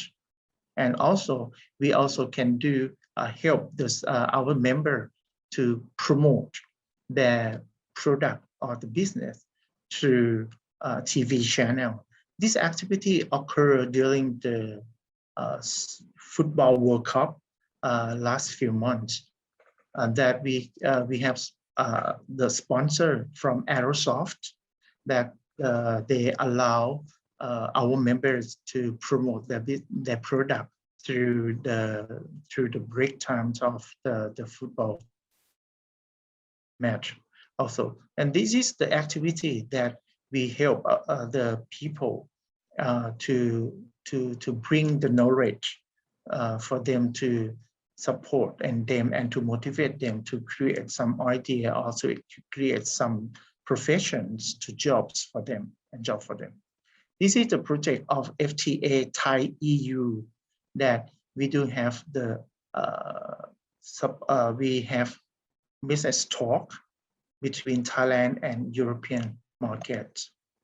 And okay, we hope that we will have the collaboration with Vietnam and Indonesia soon. Okay. Thank you very much. These are all the projects that we have during this year and next year that we're planning to do. Okay, so please contact us through this QR code. We are looking to seeing you soon. Okay. Thank you very much. If you have any questions, please do not hesitate to ask. Thank you. Thank you so much, Mr. Chowdhury.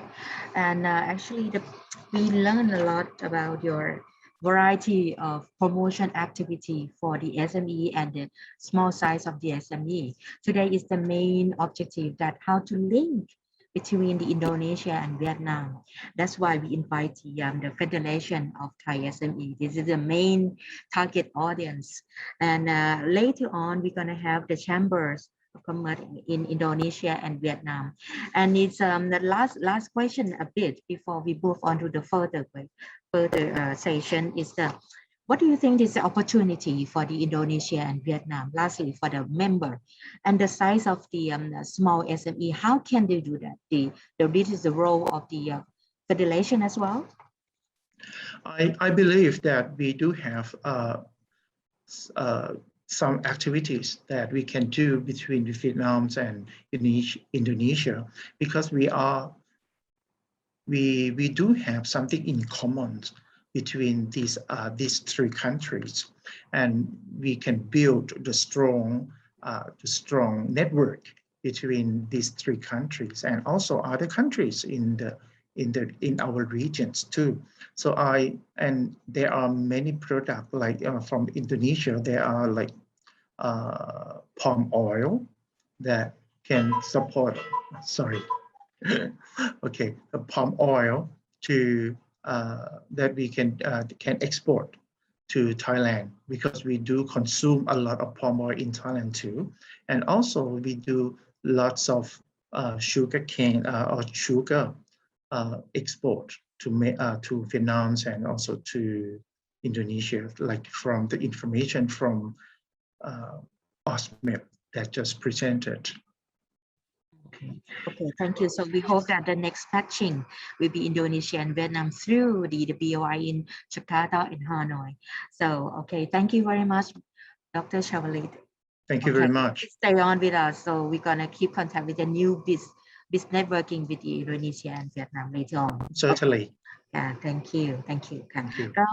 For the next session, we times is late now, but we're sorry about that, but very important. And this is the main objective here. In my part, actually, in the investment ecosystem division, my team, please turn on the slide, please. I'm going to move on now. Is the role to support introduction SME in the region. So this is the in my part. Next slide, please. I will go quickly, about 3 minutes, because actually we have other director from regional BOI head office in the other region as well to join us, to bring in and introduce their roles. But for our bureau, the division is investment ecosystem. This is the activity that we would like to create the networks or the business, new business networking for the regional investor. So this is our role. So that's why we made this activity today. Next slide, please. Slide of So this is, we would like to promote the investment into Thailand, and of course to collaborate with the and support the operation for other agencies. So that's why today sorry, we invite the OSMED and Exim Bank and also the Federation of Thai SME, and also link with the overseas. Next, please. This is for the investment ecosystem, our division responsible for the central region. So you will see on the, this is some sample that the small SME or some size is not the small, they would like to make the business link to Indonesia and Vietnam. First of all, the rice cracker and also the EV charging station, they would like to move to Vietnam as well, invest there, and also the medical device that would like to move in. They just have the matching with the BOI Hanoi, but now they would like to join for the matching if have happened in Indonesia. So this is, we would like to ask the two of it as well. And also the Kadin and the ministry in Vietnam. Next slide, please. And this is all the oversee all the for the region. We would like to introduce you all our role, and we have the regional investment and economic center for 7 places, and including us as well. Next, please. Okay, that's all for me. And after this, I would like to invite all the executive director from each for each division. First of all, I would like to invite Ms. Thayapon Sisuk. She's the director in BOI Nakhon Ratchasima. In Nakhon Ratchasima, not only in Nakhon Ratchasima, and please welcome to Director Thayapon. สวัสดีค่ะ เรียนเชิญค่ะผอ.รบกวนผอ.เปิดสไลด์ เปิดเสียงค่ะ Thank you. Thank you, Kun Wanipa. Good afternoon, distinguished guests, ladies and gentlemen. It's my great opportunity to be here with you today. First of all, I'd like to introduce myself. I'm Thayapon Sisuk, the Director of Regional Investment and Economic Center to Nakhon Ratchasima Province, where our office is located. Next slide, please. Next slide, please. Next slide, please.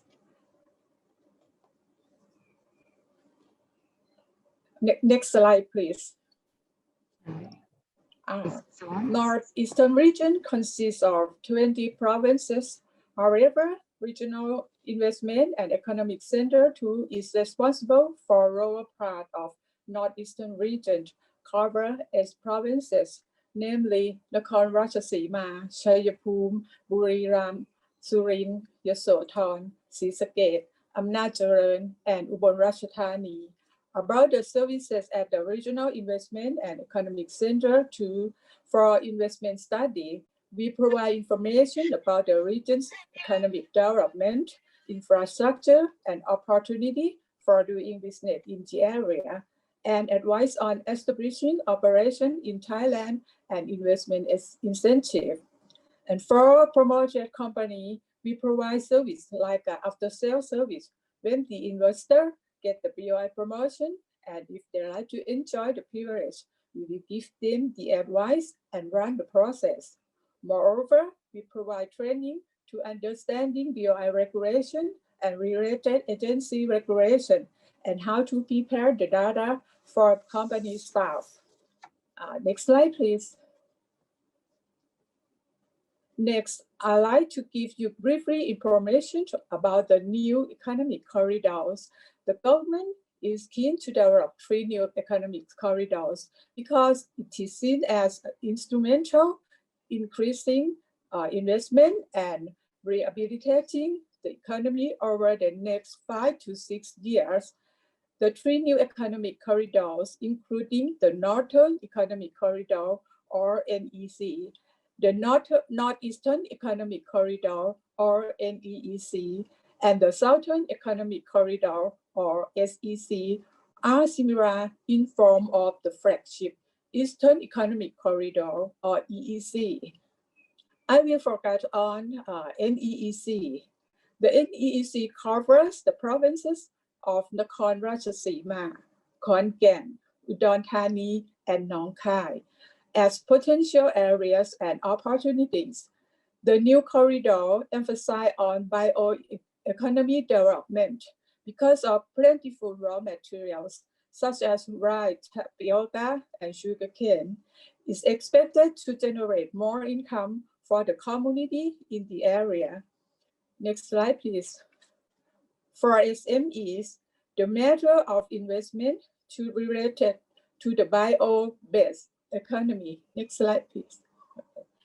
If we considering the northeastern area, and it has been found that there are many potential in terms of geography and biodiversity areas, which can be used to extend the bio industry with modern technology.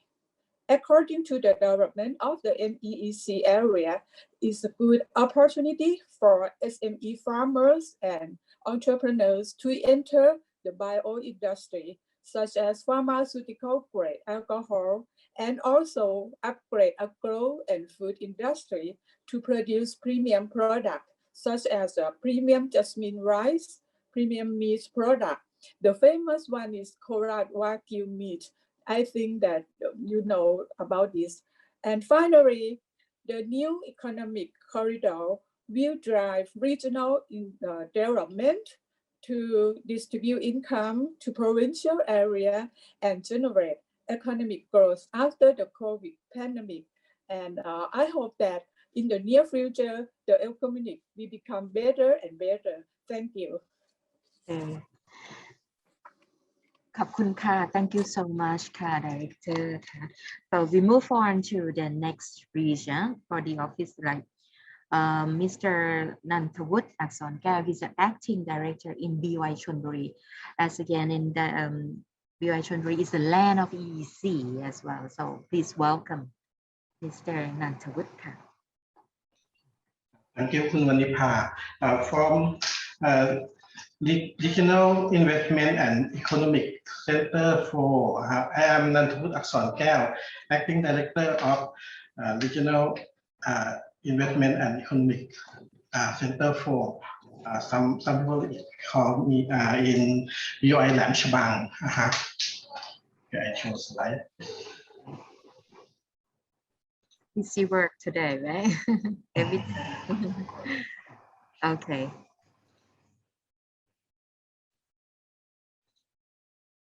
Okay. For its BOI Lam Chabang, it take care of 8 provinces in Eastern region. Chonburi, Chachoengsao, Rayong, Chanthaburi, Trat, Sa-Kaeo, Nakhon Nayok, and Pratiburi. In this area, it has important special development policy of government in EEC.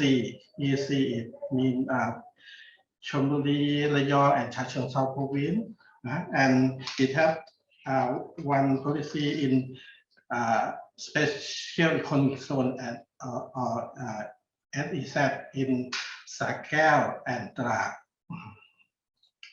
Okay, for service of this and in BI Chumli have for investments industry in BI Chumli have information about for Eastern region economic development, infrastructure and opportunity for doing business in this area. And only factory site visit, business matching or business matchmaking for part and product sourcing and joint venture. Okay. And for investment incentive, BI Chumli provide for comprehensive information and device on at the view operation in Thailand and assist how to fill in BI application and coordinate between foreign business community and other public agency.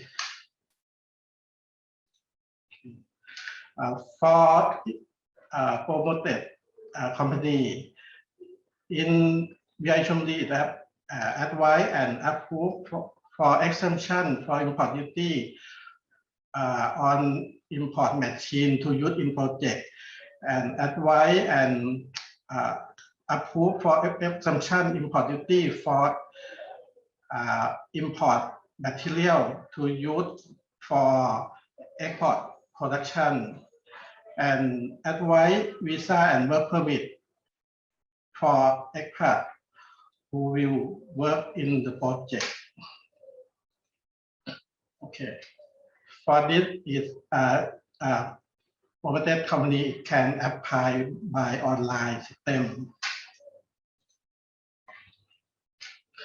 And we actually have coordinated with other agency to remove business difficult for investor, provide training for understanding BI regulation and how to deal to company staff, and for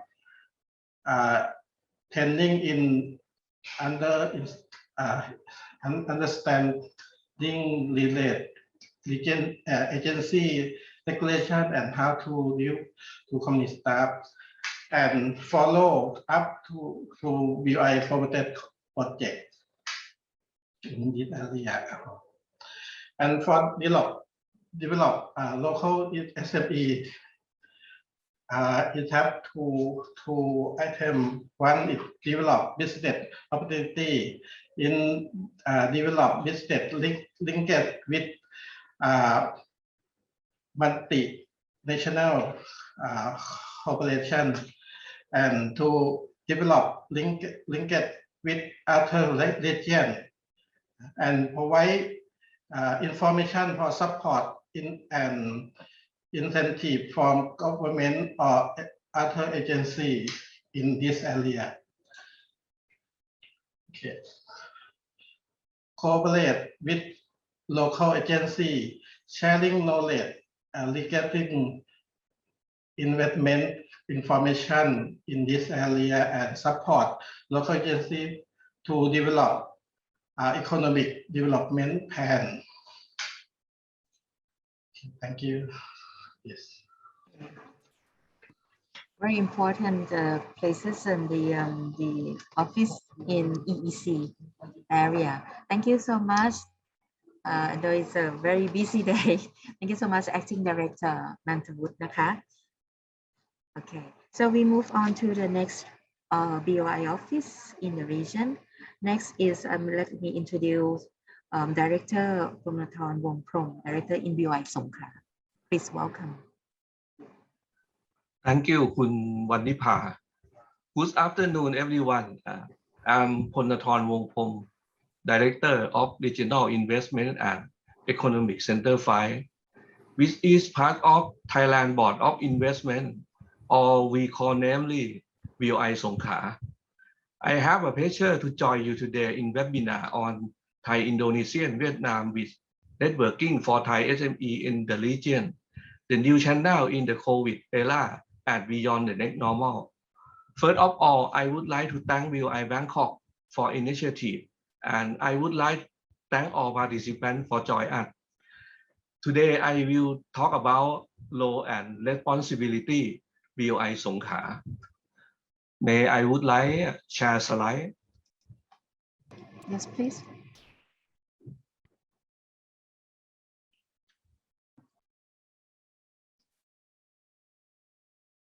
Let me start with introducing BOI Songkhla. Right now, our office located Hat Yai district, Songkhla province. As you can see in the left-hand slide, Songkhla is a border province in southern Thailand. It has been center of trade and investment and transportation hub for a long time.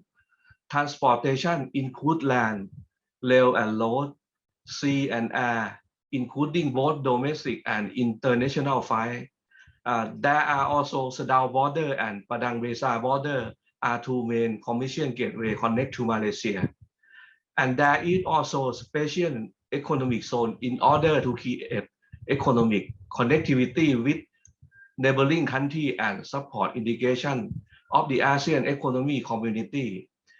Then also most of the main manufacturing sector are agricultural, processing industry, which are rubber product, frozen food, frozen seafood, and so on.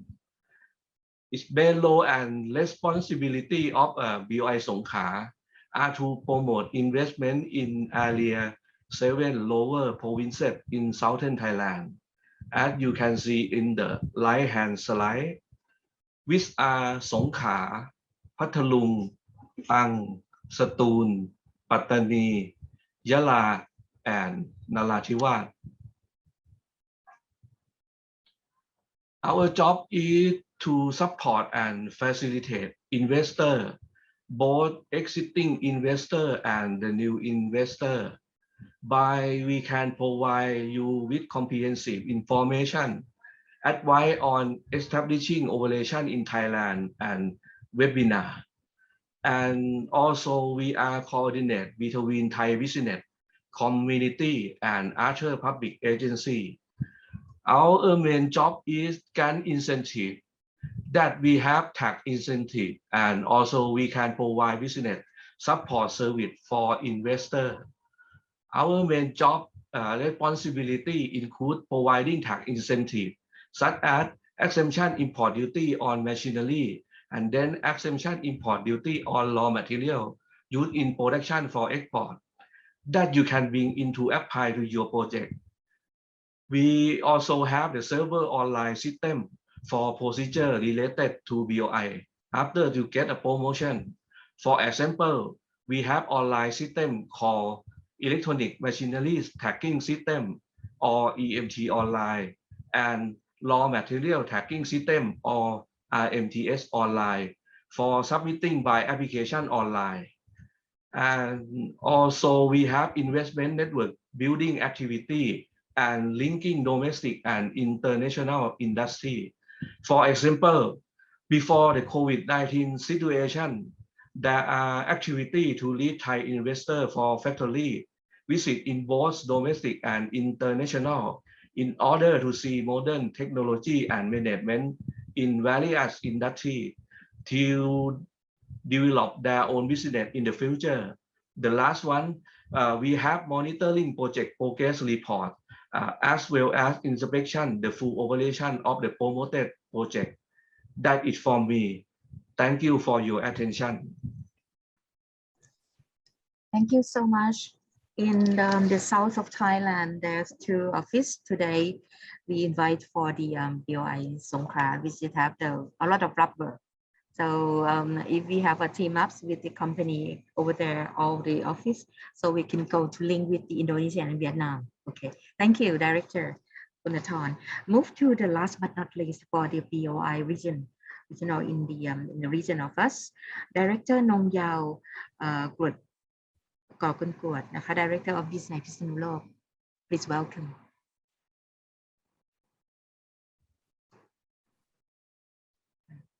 Thank you very much, Kunwanipa.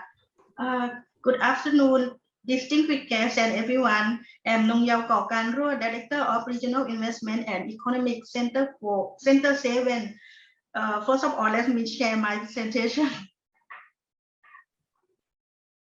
Thank you.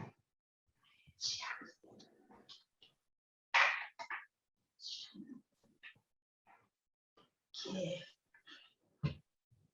Today, it's my pleasure to join this seminar today, and I really appreciate the head office to invite me to join this seminar today. My office is located in Kisarok province, the northern part of Thailand, and the role I will briefly tell you about the role on SME support in northern regions. The Regional Investment and Economic Center 7 Kisarok northern regions, we provide advice and information on investment promotion and some incentives and BOI policy. And we also provide support on industrial linkage and sourcing of local suppliers, monitoring promoted project in 9 provinces. For example, Kisarok, Sukhothai, Tak, Phetchabun, Kamphaeng Phet, Phichit, Nakhon Sawan, Uttaradit, and Uthai Thani. We provide advice and information on investment opportunities, rule and regulation on BOI investment promotion. Both foreign investment and Thai investors are welcome to invest in the area with the same criteria and measures. We also monitoring the project implementation of the promoted company in this area, including the area of Mason Special Economic Development Zone, Tak Province, which is a border area adjacent to neighboring country of Myanmar. We promote investment with various target activities in Special Economic Development Zone to create economic connectivity with neighboring country, and Myanmar is one of the good labor sourcing with low wages and a gateway to East-West economic corridor. So we provide one-stop service at Tak province to support the coming investor to set up their business. Each province has different investment potential, and we have many target industries to promote investment in this area, such as biotech, technology industry, renewable energy, agricultural and food industry, garment and textile, logistics, research and development. And I will show you the successful promoted company, both Thai SME and major foreign investors. In the Tak province, that is the Special Economic Development Zone, we have many foreign investors and Thai SME to invest in this area. Major foreign investors are Chinese, South Korea, Japanese, and the Thai investor. They interested in investing in many industries such as textile, plastic packaging, solar cell, and some food and agricultural product industry. For example, the Japanese company in Kamphaeng Phet, which are Ajinomoto, they produce some additive to the food.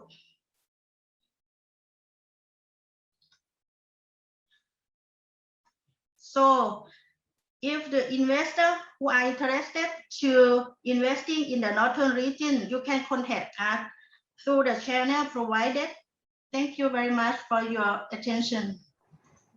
Thank you so much, Director Nawat Nongyao นะครับ for the all objective of this, if we travel around through the BOI in the region, by how? So this is the objective is to gather the knowledge and introduce that we have the BOI in the region in office all over Thailand. And we move to the next session. I would like to turn back to Ms. Papatson first. Thank you. Thank you very much. So now we move to the last sections. It will be a panel discussions on BizLink for Thai SME Amid and beyond the next normal. So this part, we're gonna start. The first country is Indonesia. It's my great pleasure to introduce Ms. Napat Thappan, Director of BOI Jakarta, and Mr. Mas Piono, Chairman of the Thailand Relations Committee at the Indonesians. Another part from Vietnam, let me introduce Mr. Attasit Soitong, Director of BOI Hanoi, and Ms. Bui Thu Thi, Deputy Director General, Enterprise Development Agency, Ministry of Planning and Investment of Vietnam. So also this section, let me invite the executive moderator by Ms. Wanipa Pipop Chayasit as well. Okay, thank you once again. For this business link for Thai SME, we thank you for the cooperation from the BOI Jakarta and BOI Hanoi. First of all, as you know from the first session that we know from the government agency and the public and private sector, and now we would like to move to how can we build this networking. So we'd like to learn from Ms. Napat Thappan, the director there, that even though we know that it's difficult for the Thai SME to get in Indonesia, how?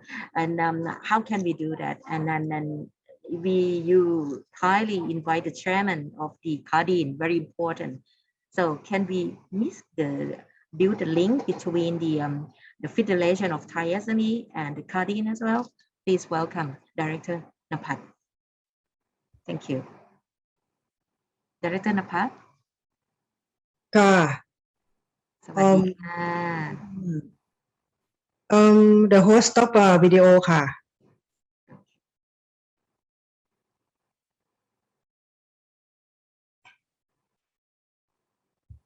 Okay. Director Napat. ค่ะได้ยินไหมคะ Okay. host ยัง stop วิดีโออยู่ค่ะยังแชร์วิดีโอไม่ได้ค่ะ โอเคช่วยทาง Informa ค่ะให้ Director นภัสหน่อยค่ะโอเคค่ะ Now you can. Thank you ขอบคุณค่ะ โอเค ขอบคุณค่ะสวัสดีทุกท่านนะคะแล้วก็สวัสดีท่านวิทยากรท่านอื่นด้วยนะคะ First of all, I'd like to say thank you to the Deputy Secretary General Kun Chanin Khaochan and Bapak Mas Piono from Kadin, who will be the next speaker. And special thanks to Pijiap Wanipa and her team from Investment Ecosystem Division to make this webinar happen. Thank you for having me here. I think I only have 10 minutes, so I will touch a little bit on a couple of things that I think you may need to know. Some information how Indonesia been up to in this pandemic situation. I will start with COVID-19 daily report, followed by the business that still have the chance to go. And if I have enough time, I would like to introduce what we are doing here. But further, you have time, please. Yeah, okay. Okay, sorry. Share my screen. Okay, is that okay? Anyone see, right? Not yet. Okay. Not yet. Share the screen.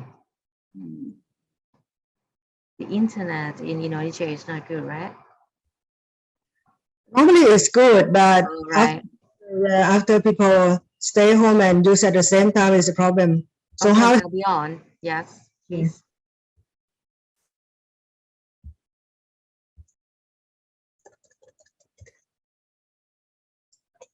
Okay, let me begin with sharing you the COVID-19 daily report. This is a report from yesterday. You can see that the number of the confirmed cases yesterday is around 3,000 cases. Out of the tests, around 250 tests per day yesterday, so it's around 1%. And the people who get the vaccine yesterday is around, for the first shot, 1.7 million people, and the second shot around 600,000 people. So the total is around 2.3% for the people who got the vaccine yesterday. I would say that this number around 2,700 is incredible for me, because for the last couple months, the country had a new high record around 60,000 cases per day. At that time, I thought maybe it was over control, and maybe the government will let it go because it spread all around. But the government just surprised me by they implement so many regulations. Many regulations, and they use some tactic to remain people to stay at home, and they start to vaccine the people as much as they can. And one thing that I appreciate the government, that they absorb the cost of the COVID test. For example, like PCR test or antigen test. PCR test is cost around 500,000, or how can I say, it's around 1,000 baht, and antigen test around 100,000, aroundประมาณ 200 baht นะ and you can have the test everywhere. It's all around the corner. You can walk in or drive to, no problem. And this is a vaccine plan, how they distribute the vaccine. Now they have stock around 300 million doses. So right now they already inject around 129 people already got the vaccine. So they plan by the end of this year, around 200 people will get all the vaccine. Within this number, 270, it contains so many brands. For the brand Sinovac, around 60 million doses, and AZ around 20 million doses, and Pfizer around 9 million. This is a regulation that they implement during the pandemic. We call the public activity restriction. With this restriction, they remain people at home. For example, actually they try to avoid the word lockdown and use PPKM. You can see PPKM, public activity restriction. They divide the situation into 4 levels. Now Jakarta down from level 4 down to level 3, and now the school open, but 50% capacity of the school, and the mall now is also open, but they have the maximum capacity also 50%, and you must have to download application.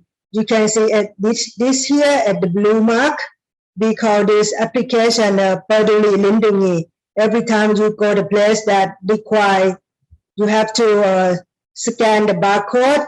In this barcode is application contain the vaccine certificate and also the story of your COVID test. And this application will track you where you go. So if you get the positive test, so they will track you where you're going. And this is a business that benefit from the pandemic. On the left-hand side and the right-hand side, the benefit that business that suffer from the pandemic. On the left-hand side, yes, of course, for the healthcare business, consumer staple, biotechnology, food processing, e-commerce, wireless, and medical supply. All of these are benefit from the pandemic. For the healthcare and medical, yes, people here still need to use the mask and all this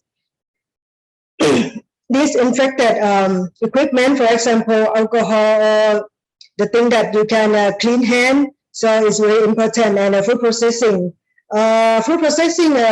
like frozen food and ready to eat, yes, it's very popular now. And consumer staple, yes, when you have to stay home, you have to cook at home. So the rice, the seasoning you have to use.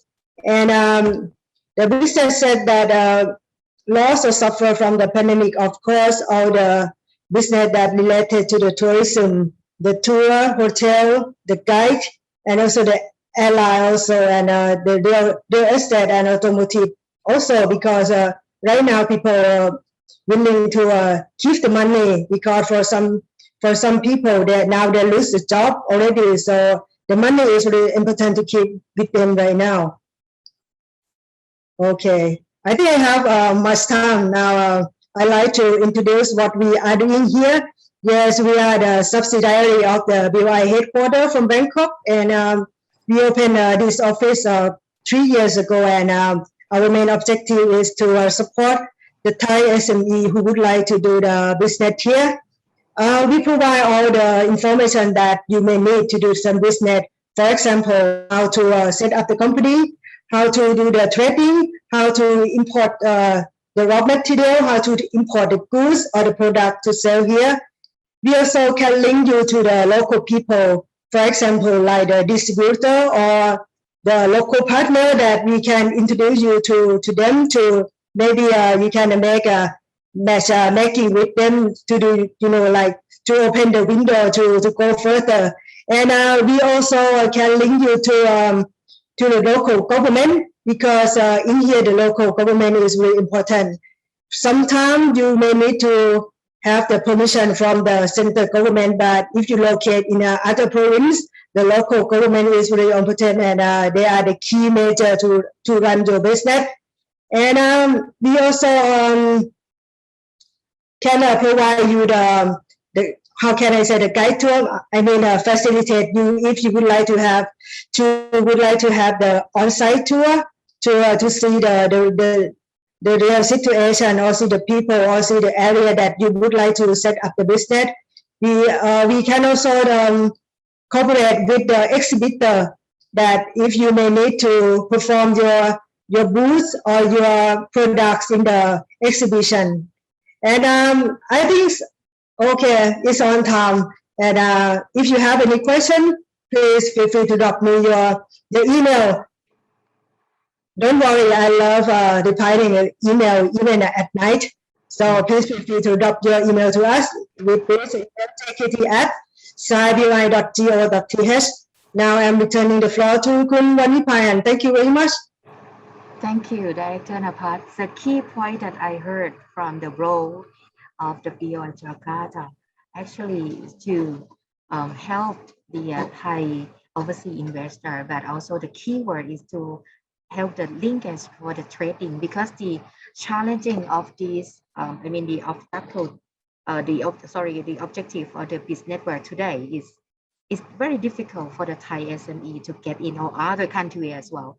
What kind of things or the tools that you can help or suggest, please? Yes, Kun Nipa. I would say that is frankly say is kind of difficult to invest in this country, because it's so many regulation, and actually they request like a medium or large scale of the investment. So maybe you can try like to be the trader at first, and then if you see that the market is go well, so you can put your money, to expand your business. But at first, I think you have to try the market first. And I think for the next speaker, he's the key that can help you to get through this channel. Because in here, I would say that the e-commerce here is very popular, and we have a very big market for the e-commerce. So you have a chance to sell something here on our platform. Like if you may heard the platform e-commerce, Tokopedia, Lazada, Bukalapak. This is one. The unicorn, yes. If you can try to sell on this first, I think it would be great for the SME, for the first channel that you can get to. Yeah. Okay, thank you so much. So that's why we thank so much for the full support to link with the Kadin. So I move for the Papa for you, like Mr. Maspiono. He's the chairman of the Thailand Relationships Committee at the Indonesia Chamber of Commerce and Industry, Kadin. So this is we see the spotlight on the star on the linkers now. Please welcome Mr. Marciono. สวัสดีค่ะ Welcome. We're waiting for you. Yes, thank you. Let me try to share screen. But actually, okay. Thank you. Is it you can see my screen? Yes, sir. But kindly put your full screen, please. Yes. Now is it okay? Yes, sir. Thank you. Yes. Okay. Good afternoon, everyone. Thanks a lot for the opportunity. I will share, but briefly because of the timings about the Indonesia and about the Kadin Indonesia. And I think it's still the best is actually Kunapat lah, as the contact first for Thailand team, and then we work together in Jakarta normally with Kunapat later on. But okay, so briefly, and also I think it's good I listens to the Federation of Thai SMA that is similar with us, but focus on SMA. There is a lot of good programs. I think we can cooperate there also. So it's about, first, I would like to introduce myself. So my name is Mas Piono, but you can call me Yon to make it easier. I am the chairman of Chamber of Commerce Indonesia, Thailand Committee, so both. And then I'm member of ASEAN Business Advisory Council from Indonesia. So if you have any issue with all ASEAN business, so each country actually represented by 3 business people appointed by government.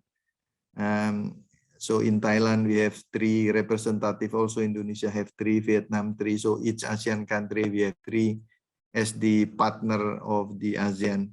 And the focus is as all other countries on the SME in this ASEAN Business Advisory Council. Now the chairman is Brunei. I'm also the regional managing director of PT Mayora Indah. Our product is available in Vietnam and Thailand. So the brand is the following. So I think in the Thailand, most of you may be aware of the Bang Bang and Kopiko Malkis. And in Vietnam is Danisa. So Indonesia, I think I don't need to brief you. Most of you knows that. So we are 270 million. And growing quite good except of the COVID, so similar like all of you, both in Thailand and Vietnam. The sectors in terms of the investment in Indonesia, so mostly is this what we call it industry, so it's metal, gold, electricity, water, gas and supply, transportations, and etc. And in terms from the country, actually Thailand is not yet on the top this one, but if I remember, I think Kunapat is around what, number 10, number 11, so it's not bad.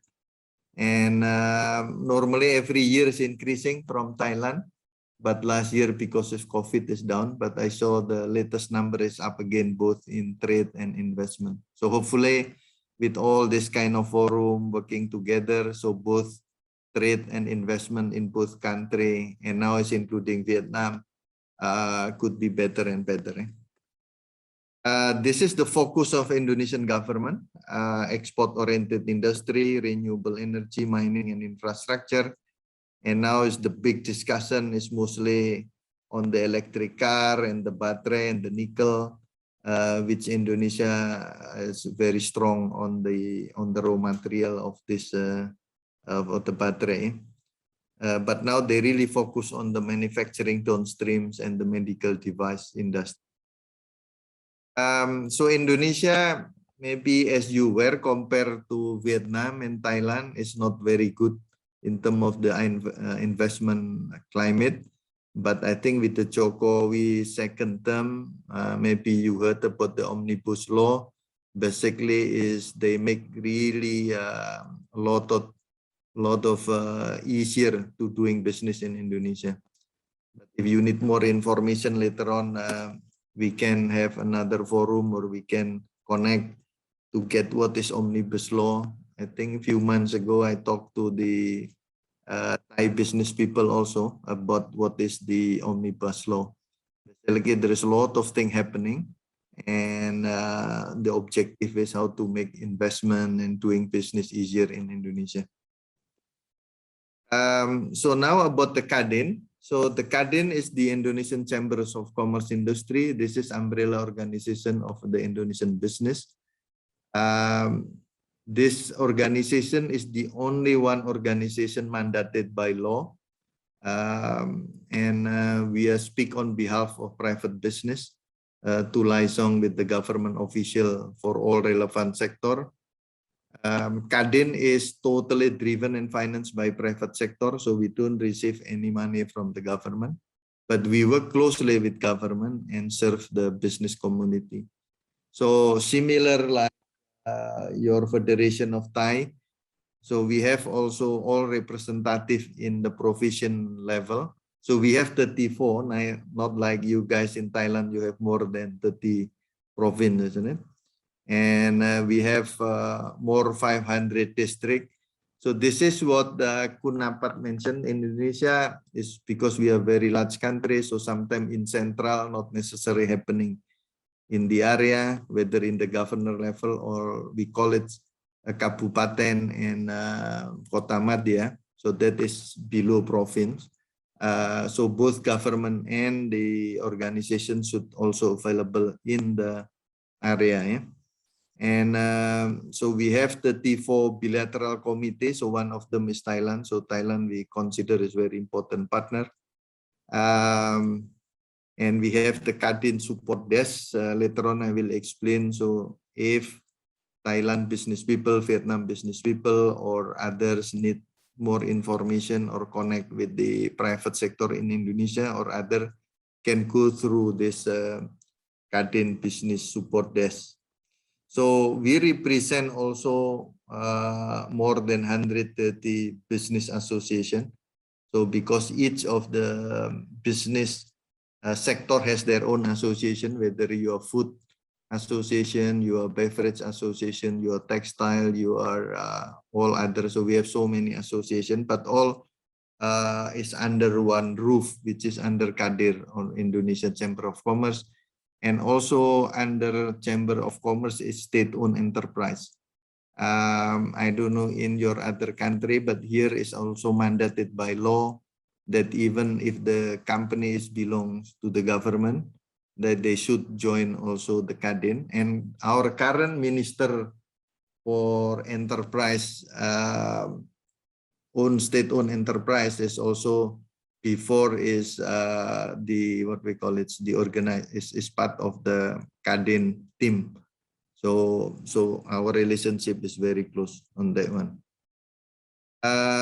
So this one basically, like we said, that we are in 34 province, 504 district, and 34 bilateral committee, and we have more than 130 association, and we work closely with the and others.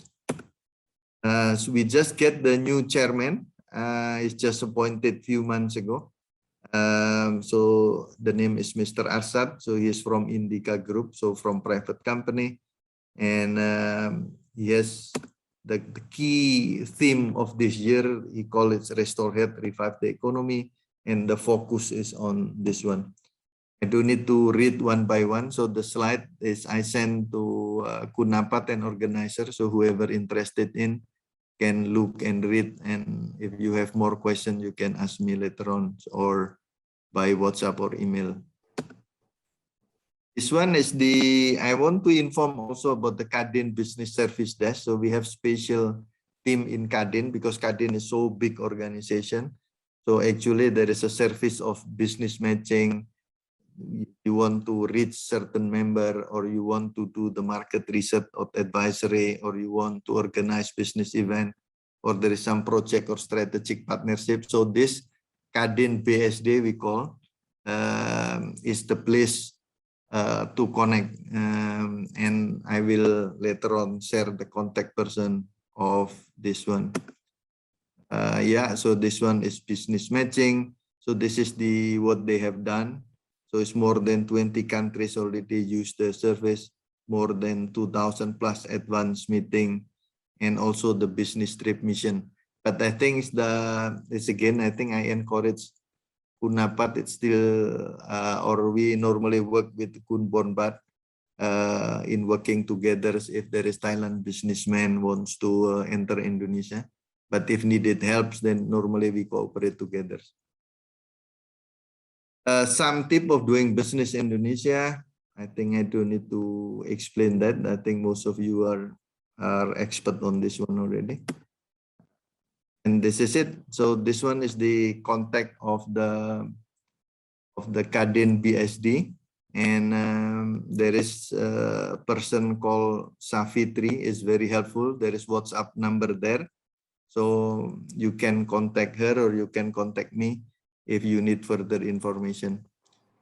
I think that's all my presentation. The others may be not very important. Thank you very much. Thank you so much, Mr. Mastiano. And I think it will be a good opportunity to link with Indonesia. I cannot see now the obstacle because with the channel of Kadin. And may I introduce also Dr. Chawalit now, if he's still on. He's from the Federation of Thai SME. You mentioned about the matching. Maybe it will be good just 1 minute to know each other. Dr. Chawalit, are you still there from the Federal of Thai Federation to know with the Kadin, chairman of members? Yes. Oh, Good let's afternoon. try together, so maybe a matching later. Thank you very much, Yeah. Kun Wanipa. Good afternoon. I call you Kun Yon, no? Mr. Yon, right? Okay.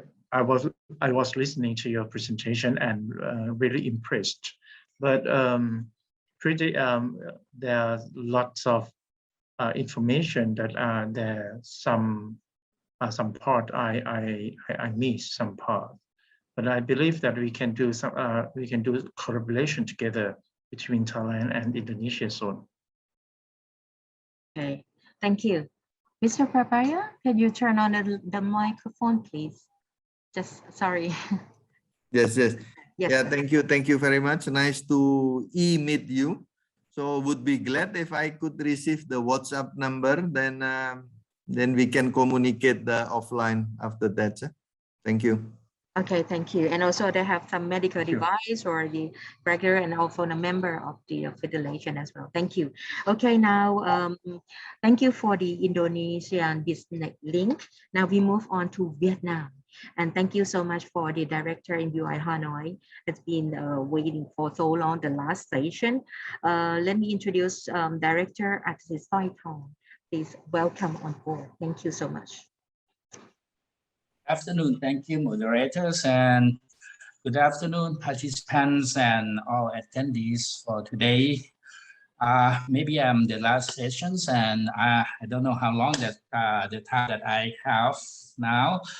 I try to go direct to the topics that I think you still keep on this topic, right? Yes, sir. You have time, sir. Okay. The topics that I prepared for today is that you mentioned is a secret of success to create business link between Thailand and Vietnam. All right. By these topics, I would like to go directly. Maybe 1 moment.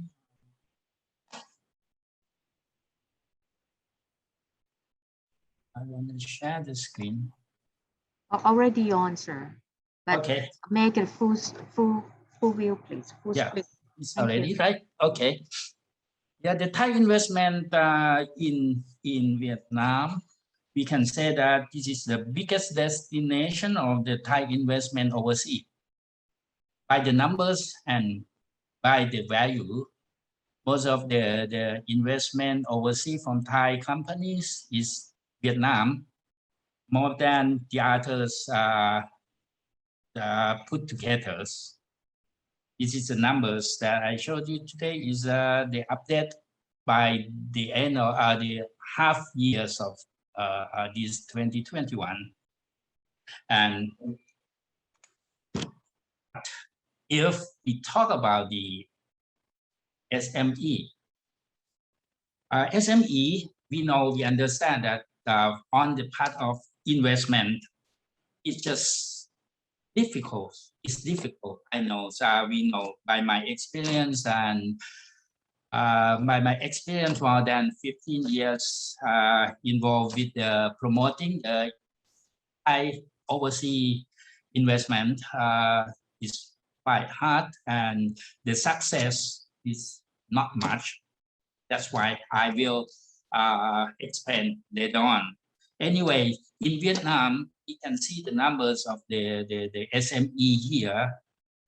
It's just about 10% by the numbers of the projects, and if compared with the value, is less than, because the values of the projects here quite big if you compare with the projects of SME.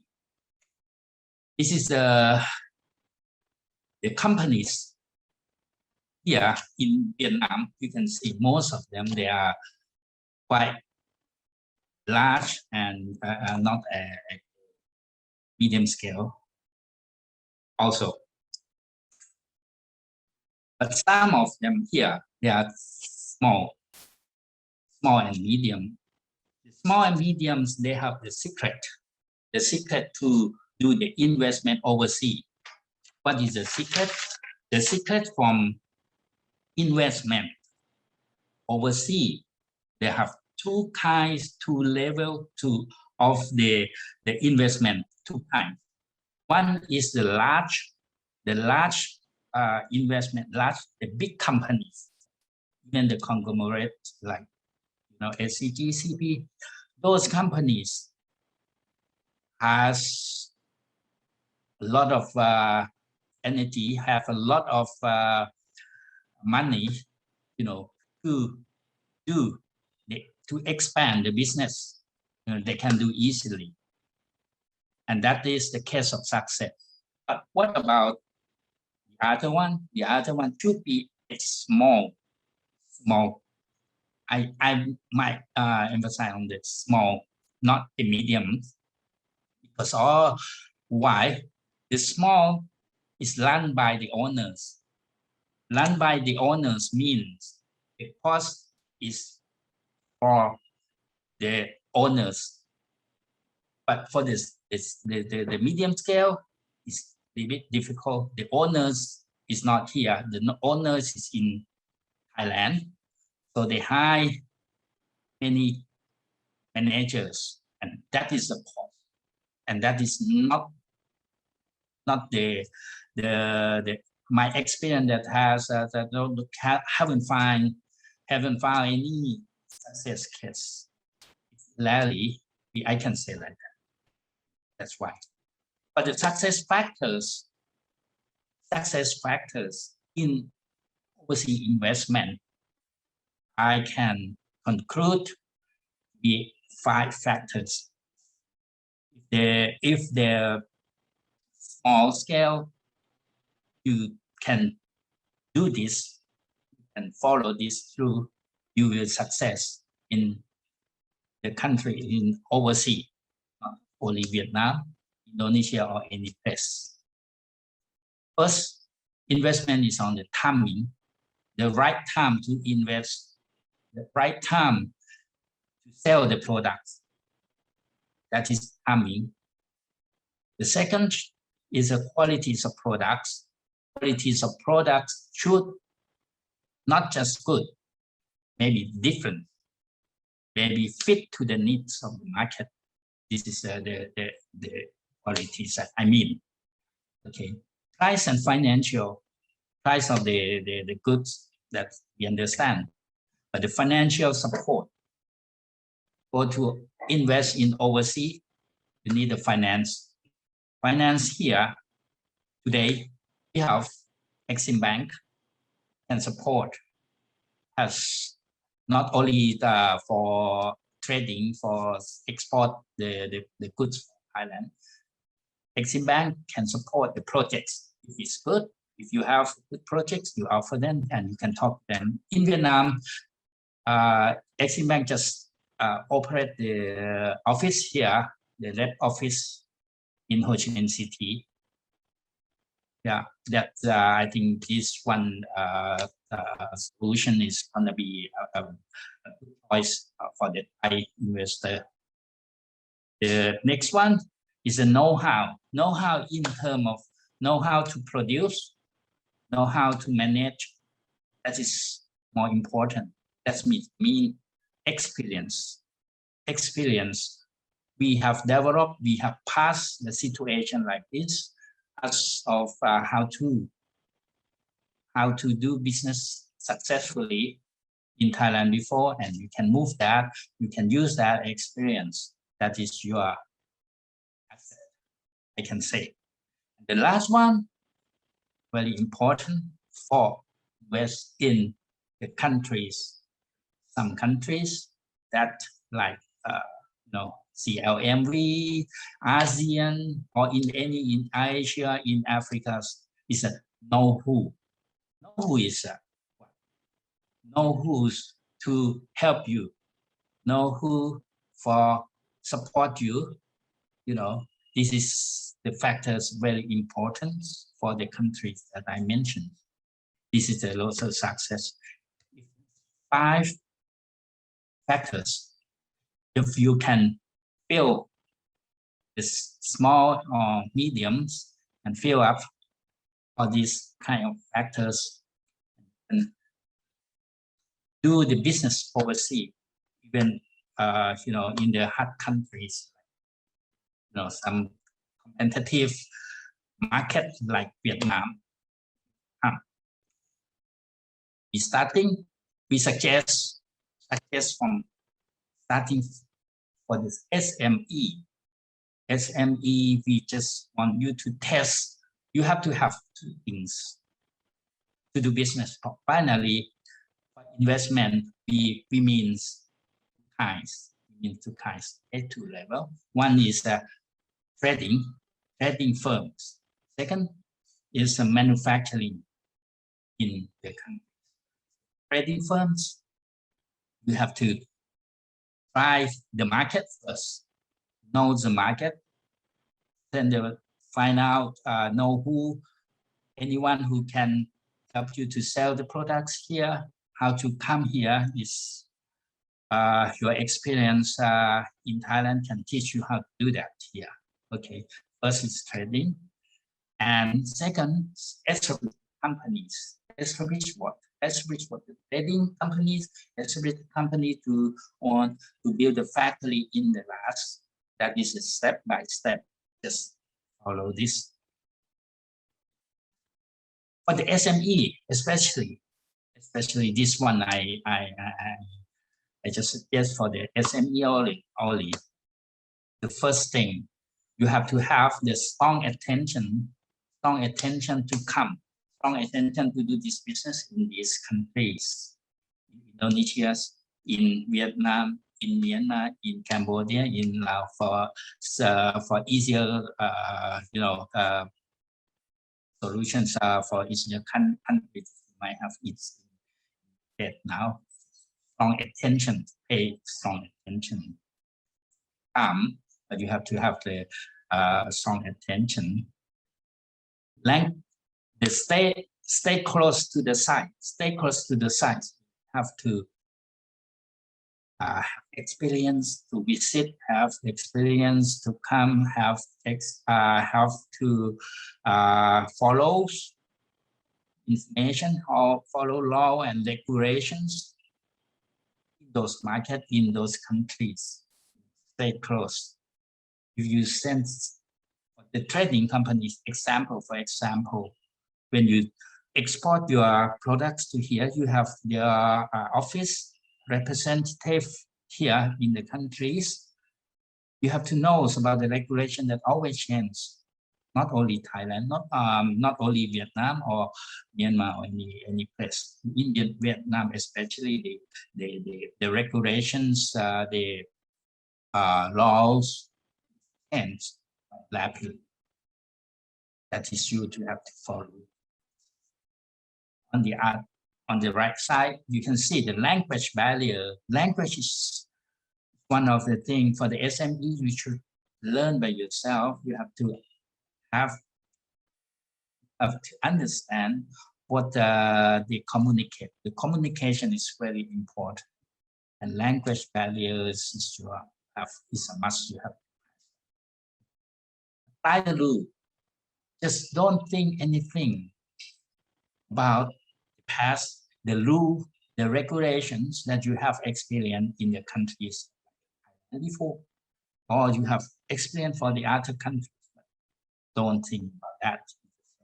Here, in the Vietnamese market, the rule regulation, maybe the understanding how to apply, that is very, very important. Many companies, even for the big companies, they all did the mistake before. So this one. And the last one, the owner should come and operate by yourself, use the cost. SME cannot hire the high salaries managers, the well-known, or anyone who has long experience, the professional. I can say that professional we cannot, right? This is the success case for the SME in Vietnam. Not only the big enterprise, big companies. These are some of small, some medium. Special text, they sell. It's a trading. For this business is trading. They set the trading office here. They send the people to sit here and represent and the company to sell the products to the factories. Vietnam is growing in electronics industry. So the products from Thailand, like fingers, gloves, many chemicals that used in the factories of this company and very in Vietnam and especially in the south of Vietnam. The city of Vietnam, these companies export and produce the feed mills. But they are here for a long time, more than 20 years, and the success, they can compete with the big companies here when they are small. And the last one, this is construction in Thailand. They do a lot of construction in Vietnam and the small size, but they now expand. This is one of the case on three kinds of business. Okay, in here we have a association of the Thai businessmen here. They can support. They locate the office is located in Ho Chi Minh City in the south. And if the SME Thai interest set in Vietnam, Vietnamese market for trading your products or for to relocate or to expand business, your manufacture here, the TBA, the Thai Business Association can support you, can give you a suggestion as brother can suggest a sister to expand business in Vietnam. And last but not least, we just have the idea. We have that why Vietnam is not a competitor. Vietnam should be partners to expand the business. We support like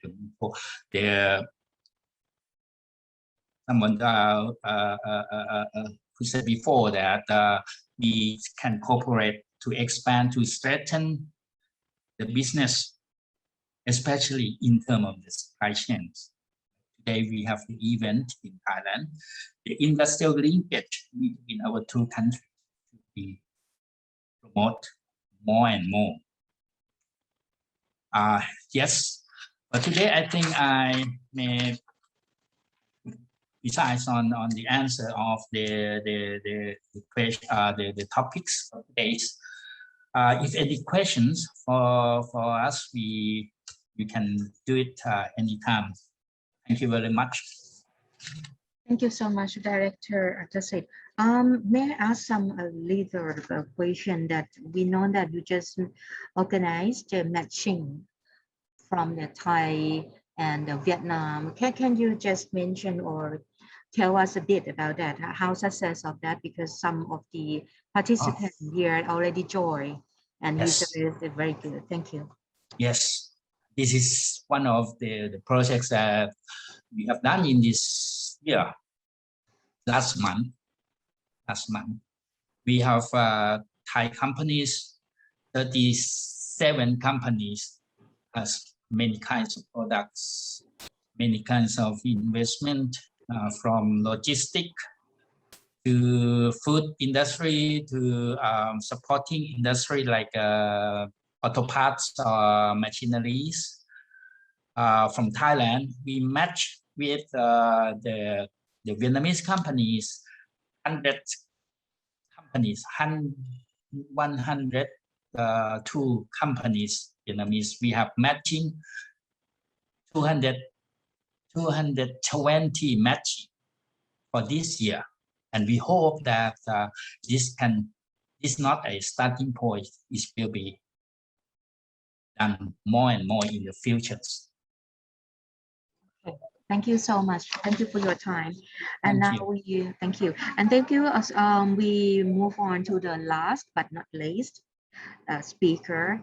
And I would like to invite Ms. Bui Thi Thuy, Deputy Director General on Enterprise Development Agency, Ministry of Planning and Investment, MPI. You're the last one, but we look forward to hear from you. Thank you so much for your time. It's welcome. Thank you very much, Ms. Madam Chair.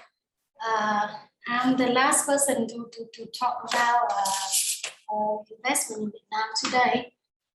So I'd like to share some of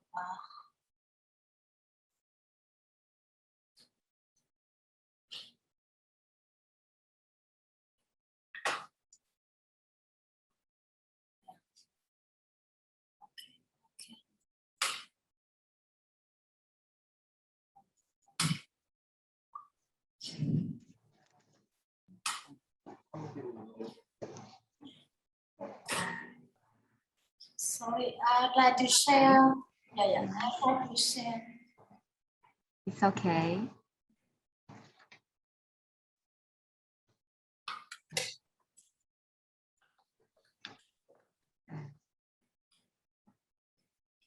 The situation in Vietnam now is also have the pandemic very strong as in Indonesia and Thailand as well. Meanwhile, we're waiting for the slight challenge. I think that's why we would like to thank you for the effort and the cooperation today for our speaker.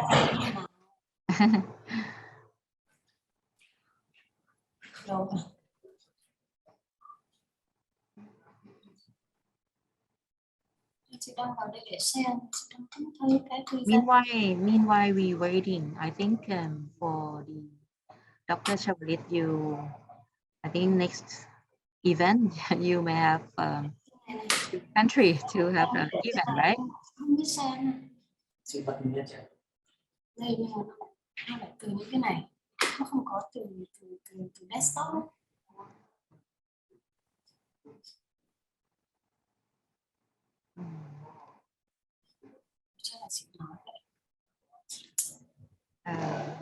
Dr. Chavalit, are you still there? Sorry, While we're waiting, that's okay. Sorry, maybe something wrong with the technical issue. So I'm sorry. I've been talk. Yeah. You would like us to share for you, sir, ma'am? Would you like us to share for you? Yeah. Can you send to the BOI Hanoi or send in here? Yeah. Okay.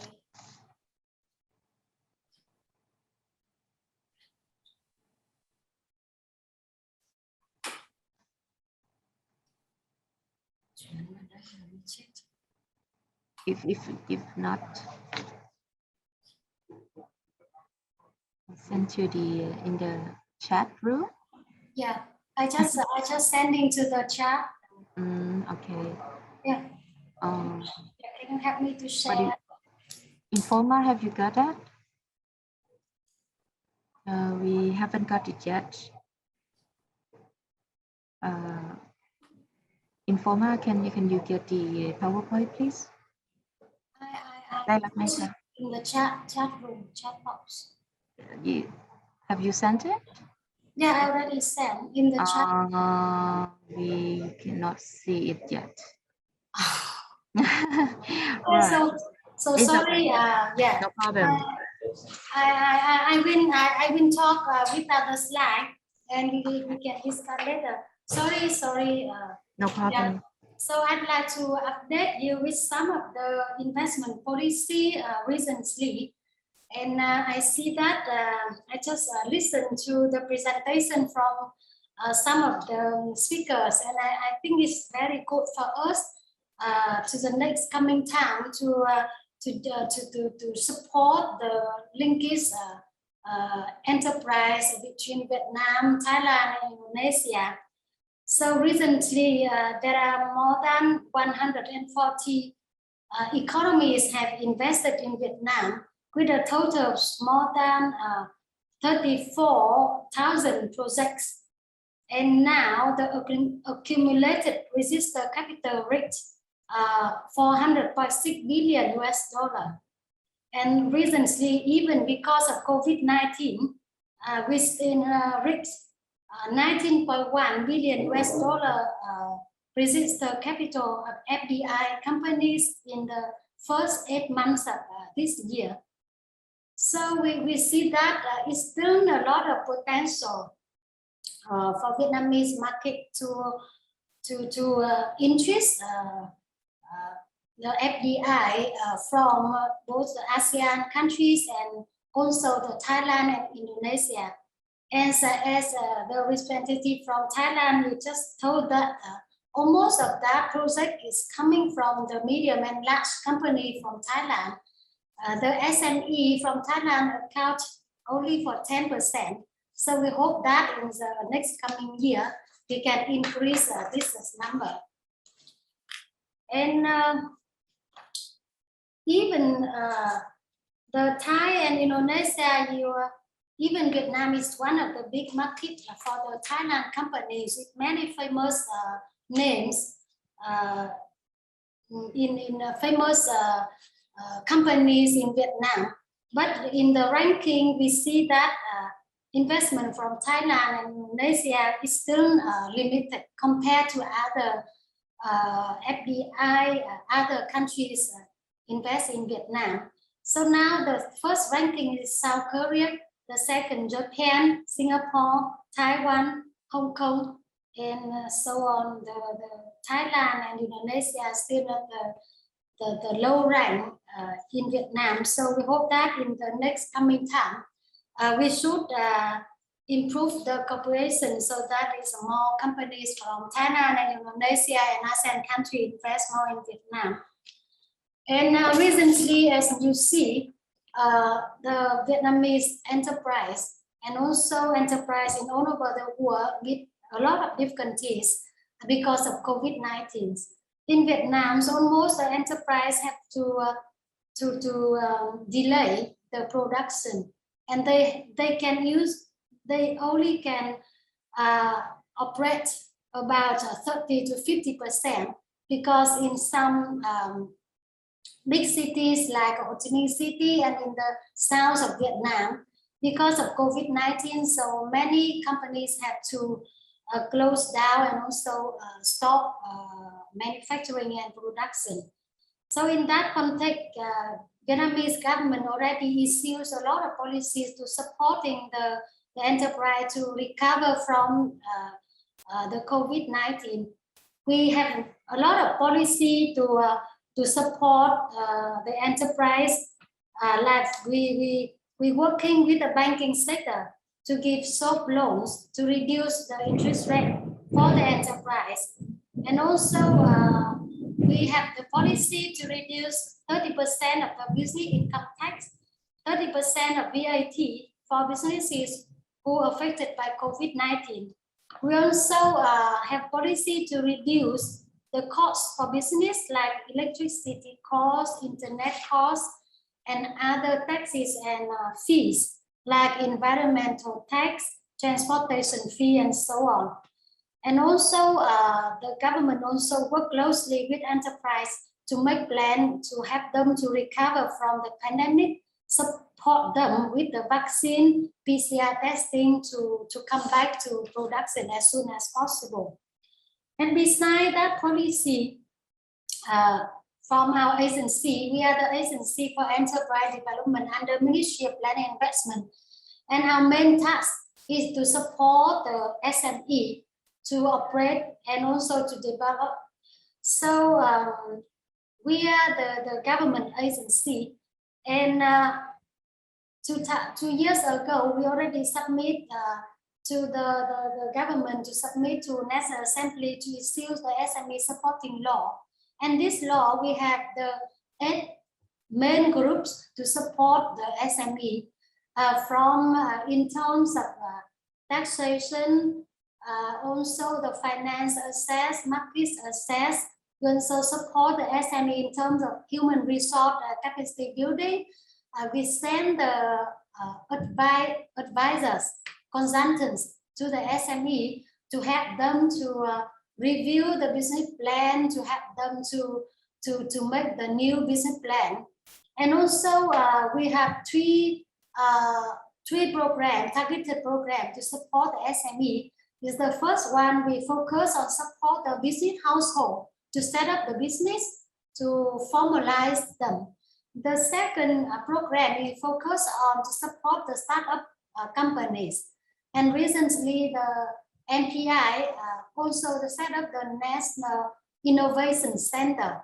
And now we are working with private sector to support the startup, to giving them the premises and send them the advisor, mentors to help them to develop. And also we have also one more big program is to support the SME to join the industrial clusters and value chains. So this is one of the very big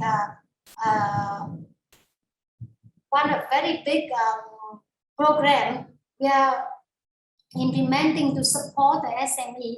And we hope that as the representative from Thai Board of Investment, we think that in this policy we can support the Vietnamese SME to join with the value chain led by the Thai company. We see that some of the big Thai companies in Vietnam, if you can work with us to support the Vietnamese enterprise to become the vendors of your company is very good. So in the next coming time, we think we can work closely with the Thai Board of Investment to see about this policy.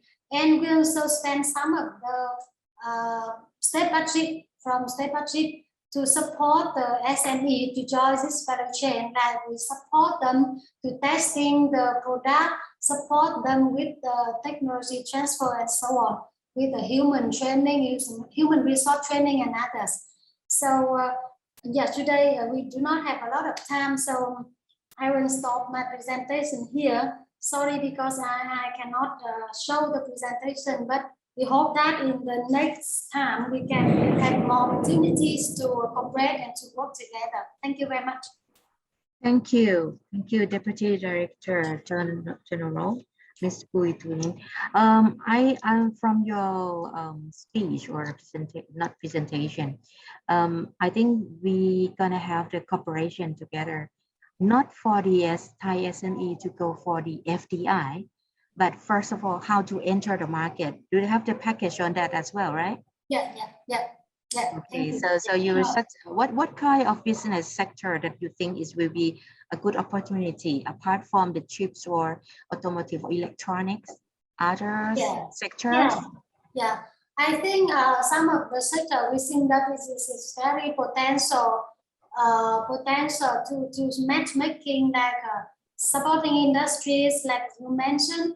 I think Thailand is also very good in that, and also in some light industry like garment and textile, footwear sector, and even agriculture, food processing. I think Thailand also very good at that, and Vietnam also now.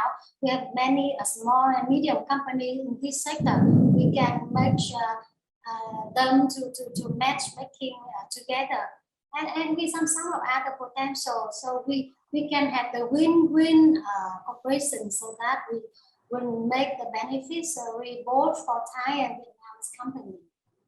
Okay. How about the cosmetics or the supplements in this or the health product? Is this also a good opportunity at the moment? The cosmetic in Vietnam now, we see is more popular with some of the medium and bigger companies. For the small size company, I think in cosmetic sector it is more challenging. And now in cosmetic sector, it is more in the not production, but this is more in the how to say selling. Yeah, in Vietnam now, I think it's still not yet join into cosmetic sector. Still very new, and not many Vietnamese company have put